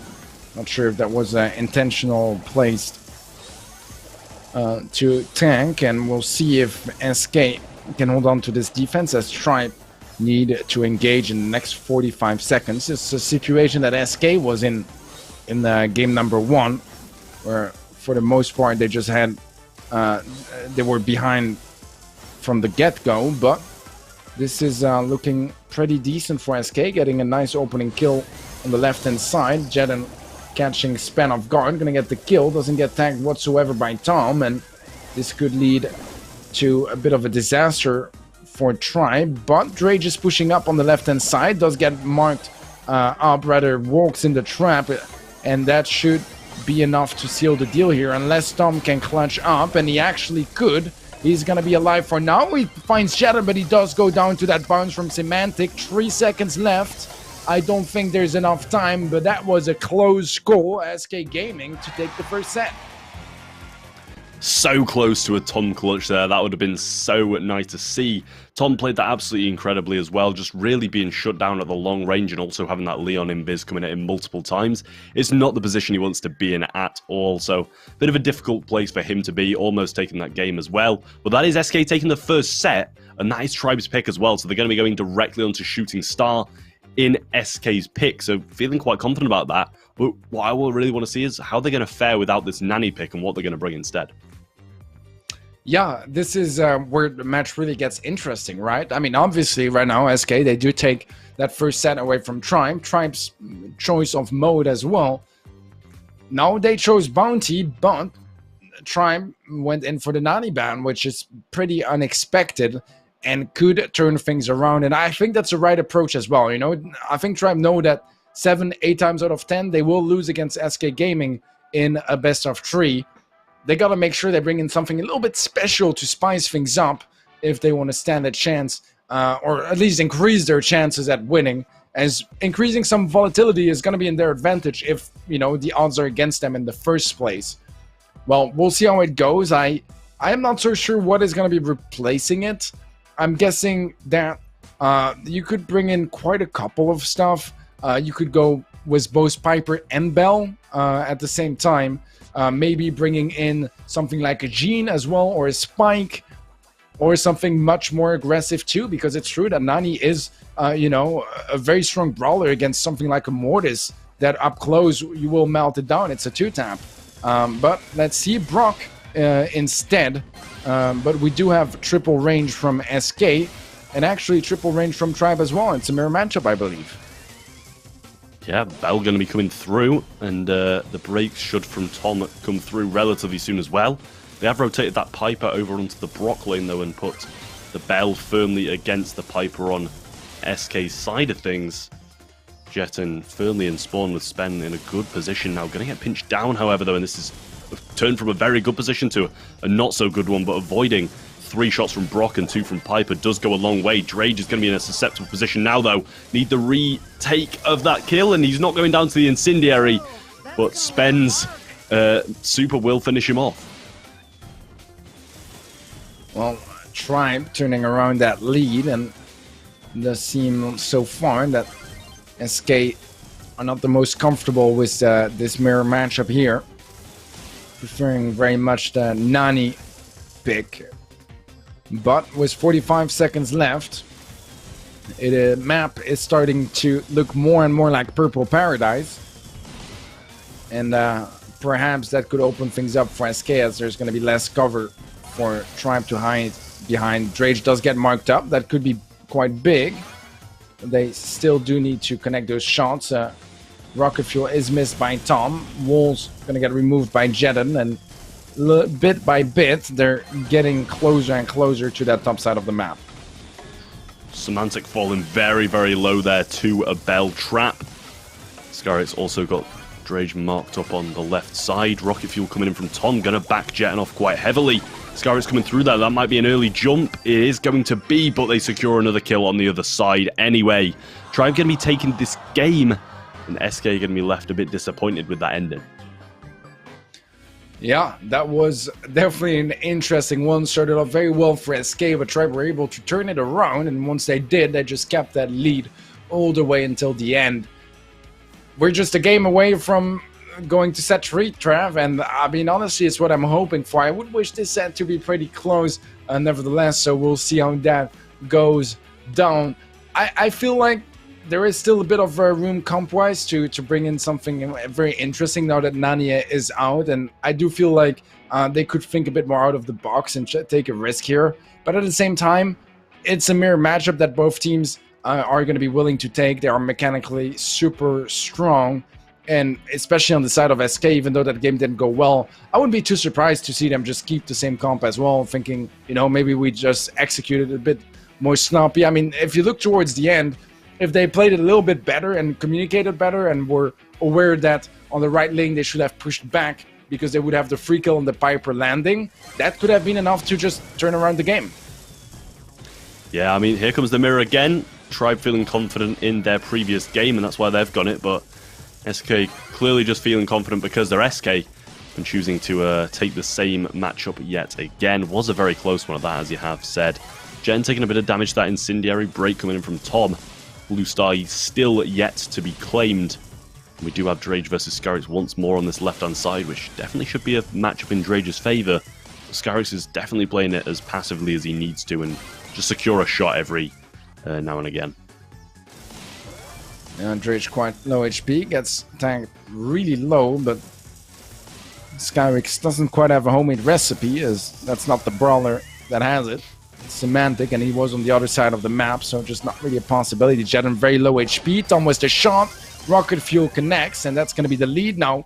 turned back to SK, in fact, as Spen goes down to Semantic. Semantic with some wonderful snipes onto Tom, winding up that lead to 4 stars, and this is where trouble really starts for Tribe.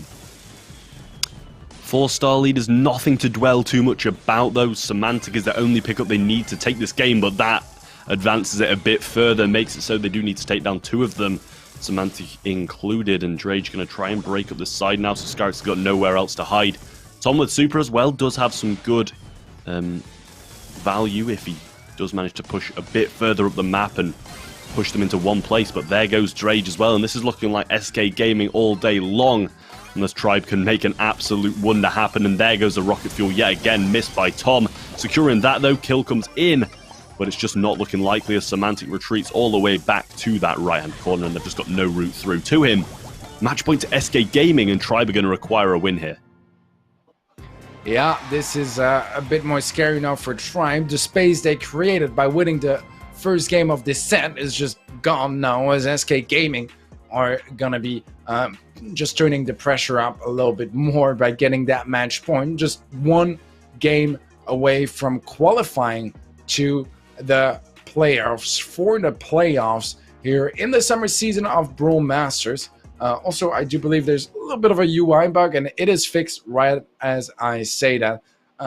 Perfect. Well, match point for SK, set point for Tribe. No matter what, this game, next game is going to have a huge impact, because either we go to set 3 or it's done and set in stone and SK Gaming go to the playoffs once more. Yeah, I must say that win from SK Gaming looked a lot more convincing than Tribe's win on this map, so it does make me worry a little bit for them, but if they can bring the composure that they had in that first game and bring it to this next one, they possibly can take it to that 3rd set, and I don't think even SK Gaming can stand it in their way of taking this one, but I feel like that last set, if it does go that far, it's going to be even closer than this set's going to be. Yeah, it definitely could be. I mean, especially, you know, considering that, sure, it was a really dominant win from SK, but it was mostly because Semantic was absolutely popping off, and if he's playing like he just played, it's going to be a world of trouble for Tribe, but at the same time having to rely on an individual's performance, especially for SK, because they so often don't have to, is definitely a bit of a bet as well. But we don't have to wait any longer. Let's find out in game as we move on to match point for SK, set point for Tribe Gaming, and the playoffs on the line. And interestingly enough, Skywix is going to be moving over to the Tick, which we mentioned earlier is not the worst case scenario against a Brock at the moment, just because Brock is so hard to play. But still, on paper, if played well, Tom should be able to completely counter it. Jen going to be taken very low, and Tom just using all 3 rocket fuel this early to secure the wall break. Scarrett's falling extremely low now. Tom coming through with some taps, and he does take him down. Stuck in that position, though, and Drage gets traded out by Jetton. On the other side of things, still at that 1-star deficit. And if nothing changes, SK Gaming will be going to the playoffs.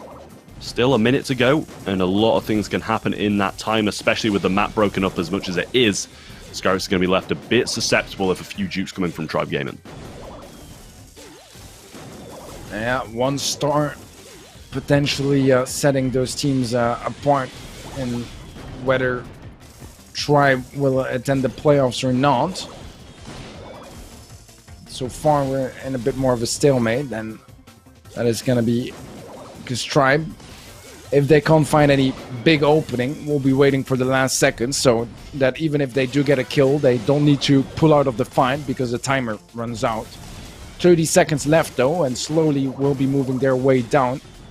Nice tag onto Jetton. A homemade recipe from Drage could secure the kill, but it just barely doesn't. They do find the pick now, and things are completely turned upside down. Semantic with a kill, though. Blue star is not going to make the difference, as Tribe actually have a star lead. Can SK catch up, or are we going to set number 3? Skyrix is low HP. They are still pushing up, but the kills are raining in favor of Tribe, and it's going to be set number 3 to set those two teams apart. And honestly, I wouldn't have it any other way. Back and forward in that one. Heist coming up next, and it is going to be Safe Zone, as we have been seeing all day. Yet again, being that deciding game mode, as I did mention in the last one. It's near enough every single time we see a game finish, it's always on this map. And it's going to have to be done here. Best of three going to be wrapping it up, and the winner of this one will be heading straight to the playoffs. Yeah, there's quite a bit on the line here, and it's just going to be that high set to settle it. We saw it earlier already a couple times as set number 3, and honestly, I get it. I feel like there's not a lot of people that really hate Safe Zone, you know? I feel like for the most part, people are either like they, you know, like it, or they're like pretty neutral about it. So it makes sense that no one is going to pick it first because it's not like a fan favorite either. But also it makes sense that it doesn't get banned too much because everyone is fine with playing it. It's more as, you know, just the third set. And we'll see that once more in this final. I'm not too sure what to think. Both teams have had their struggles in Heist in the past, but this is a map where the meta is going to be quite similar, I think, to what we saw in Shooting Star. We can expect to see potentially some Bell or Piper or Brock action once more. Maybe Colt could be played, or Colette and Byron. There's quite a couple of options, but for the most part, you know, we do expect those sharpshooters to be sniping all around that map. Yeah, I believe is Rico's not banned, right? So will still be in play. Yeah, Rico, true. You'd imagine probably to see the Piper, Rico, and Brock comp, or the Bell switching in if they do expect something a little bit different. Possibly we'll be seeing that little tanky comp that we have seen from both Tribe and I think it was maybe Sampy earlier today on this map. So some really good plays overall, and I feel like that comp can definitely be doing some damage. Yeah, I think so too. It's definitely a possibility. A bit more of a you know, a surprise comp to pull off as well, rather than the standard.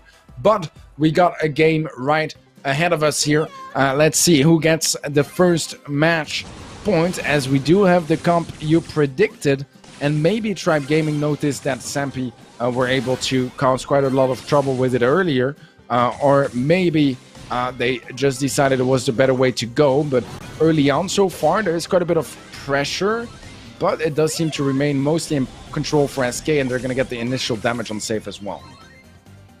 Yeah, they saw that comps come in and they just went triple mid straight away. Secure that damage onto Drage before anything drastic could happen, and Brock's just wailing away at the Safe, and Tribe think they can take this base race here. A few heals come in, but if Drage goes down, there's absolutely no chance. He's going to be required to get that kill on the respawn. It looks like they're going to go for the pinch anyway, but only 24% left. And SK are looking on top of the world right now, getting some kills left, right, and center, and the damage is going to come in now. And that's an unfortunate time for Tribe to be losing a game. Yeah, it definitely is, and I do want to commend them for taking such a comp and such a, you know, decisive moment, but it's not going to pay off, and that's what happens when you take a risk. Sometimes it does, sometimes it doesn't. I think it is the right sort of approach, but I do feel like earlier we did see that SK Gaming were more than capable of handling a comp like that, and with so many meta brawlers being available that can still deal with those guys pretty well. I'm thinking Bell, but also even Piper. Like, you can start the fights with your opponents already at half HP, and sure, they do have a Poco, but by the time they get up close enough to hit you, even with a max super, it's not going to be really easy. So yeah, I'm not so sure. I do like the idea of the comp. I just feel like I haven't seen it work too many times before, and today has not, you know, failed to keep that trend up. So we'll find out if they can fight off that match point, because SK, well, they are at match point right now. One game is all it takes for them to make it all the way to the playoffs, joining teams as Big, Totem, and AC Milan clash. Tribe Gaming, they need to win 2, and they can't afford to lose a single one now. Yeah, I mean, they need 2 in a direct row. Probably going to have to take a mirror comp in one of them, so they're going to have to show up in that game, definitely so. And this one, they cannot take a loss here, otherwise SK Gaming will be heading straight to those playoffs. Tribe going to have to pull something out now. They've got to play incredibly well with the mirror comp, or just try and surprise them yet again with that comp and play it a bit better.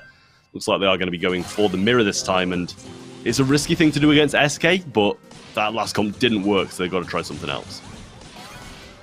Well, let's see how this one goes.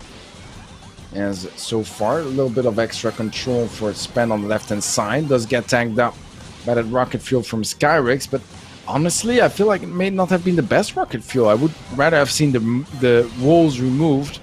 And he's gonna use another one. Doesn't connect it either. That's 2 gone. I feel like that's a lot of lost value, and Spen just has a lot of nice angles. Could get some shots down on that save. Does get tagged down by Semantic, but the heal comes in clutch, and he's still going. Eventually does fall, but look at the distraction it created for Tribe to deal massive amounts of damage. Tom gonna get that save down to 38%, and just off that one push, Tribe have a significant lead. Yeah, it's a really nice lead for Tribe to have, especially when they took the mirror comp against SK. You don't expect and you don't see teams doing that too often, taking the fight to them. But it's working absolutely amazingly. Drage picks up the kill as well, and that's going to be some more damage secured.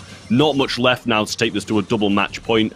And at this point, it's definitely looking likely. Spen tapped up quite a lot. I don't believe he's got any gadgets left, and even less of a position to use them at that. Not going to get the value he wants out of it, even if he did, but a couple of takedowns come in, a trade onto Jeton. Drage going to tap and jump over that shot. Lovely play by him, and now Spen is back up and ready to fight. Jen having to pinch across, as he knows that Skyrix can't deal with them on his own, and he gets the lovely super yet again. And Semantic's got to decide who he's going to shoot at now, because at least one of them is going to get some good control. Yeah, a bit of a pop-off here from Tribe at the moment they need it the most. Super from Skyrix is going to be a bit of a miss here, and Spen is still causing so much trouble to Skyrix. Drage with some nice taps, Storm getting the triple, and that is gonna be Tribe to tie things up and push things to double match point.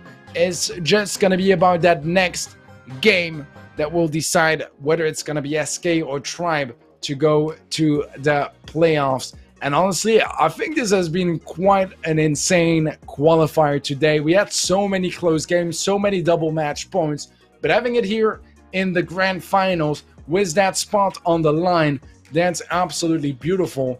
And Tribe and SK both in such a nerve-wracking situation right now, because they know that it's do or die, and if they do, it's the best. They're going to the playoffs. If they don't, then their whole performance today was in vain to a certain extent, as they will be going home completely empty-handed of this season. Total mentality change, surely you'd expect. Now, Tribe have got to be feeling extremely good, being able to beat them on a mirror like that. Not what I expected at all. I was expecting the mirror to come down and SK to be very, very dominant, but it was the complete opposite way around. Tribe looked absolutely insane in that game.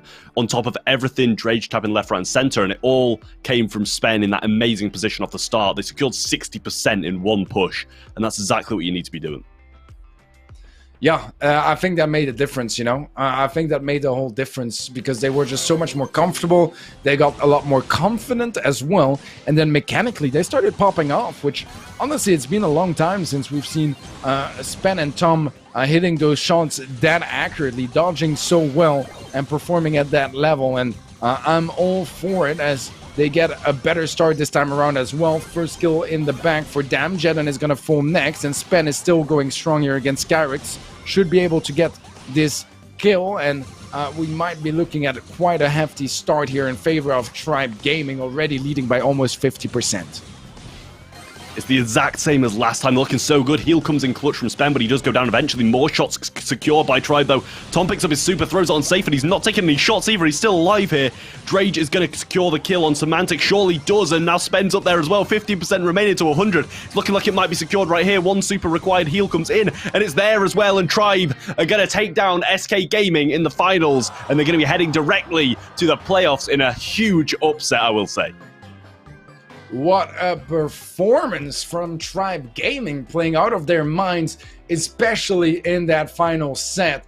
And you don't see SK Gaming losing games like that very often. So kudos to Tribe for a monster performance. I feel like SK were maybe not at the highest level we've seen them ever, but still, it's SK Gaming, and SK Gaming on a bad day is still one of the best teams in the world, and that's what's impressive about them. So commemorations to them, but they won't be attending those playoffs. It's going to be Tribe to join Big, Totem, and AC Milan Clash to be facing each other next week in the playoffs. Wow. Well, I think a lot of you guys at home were expecting SK to be taking this one home, but Tribe fans, I think it's a very good day for you guys to be Tribe fans as they did qualify. Let's check out the bracket and Trav can run us through what happened today. Yeah, we just seen SK Gaming being taken down by Tribe in an absolutely incredible performance from them. SK Gaming, first of all, beating off IHSM, then Blood Diamond, who did take the win against them in Queso Cup, and then Sampy were taken down by SK Gaming as well. Then we have Tribe Gaming, who did beat Wavestorm, Egn Esports, and Natus Vincere. Still not sure how to pronounce that one as well. But then, obviously, did take down SK Gaming in the final. So an absolutely incredible performance from them. And they are keeping their run of securing every single playoffs in Brawl Masters. Well, GG's well played. Let's give a bit of a look at all the teams that you guys will see at the playoffs. In first seed, AC Milan Clash. Second seed, Big. Third seed, Reply Totem. And finally, Tribe Gaming EU qualifying through the last chance qualifiers. GG's to all four teams. We will be seeing more of them next week as we will have those sweet playoffs coming up. With that being said, we are heading towards the end of the show for today. So first of all, a big congratulations to Tribe for their amazing performance today, as well as for all the other teams that played out of their minds today, hoping to get that sweet spot for the playoffs. Also, a big thank you to you guys for watching at home, for Greg behind the scenes handling the production, and for Trav for joining me on, as well as anyone involved as, you know, a mod or an admin, whether it's on the Twitch chat or on the Discord. Big shout out to everyone that helps behind the scenes, and you guys can see Brawl Masters NA, the last chance qualifiers, tomorrow, so make sure you tune in for that. And with that being said, Trav, do you have any final remarks before we end the stream? Well, I always say this after you've thanked literally everybody and there's nothing else for me to say, but just ditto exactly what Teddy just said. But instead of thanking me, obviously thank him. Co-host, as always, just been absolutely incredible. Obviously, thank you to all of the production team, viewers, fans as well, and also be sure to follow all the social media in the bottom right-hand corner if you do want to be keeping up with everything with Brawl Masters. And I believe there's going to be some polls on the Twitter for the maps coming up in the next week's playoffs. All right, well, you guys heard it all at this point. Thank you so much for watching, and you can either see our colleagues tomorrow for Brawl Masters NA Last Chance Qualifiers or us next week for the playoffs, and we will see you then. Have a great day.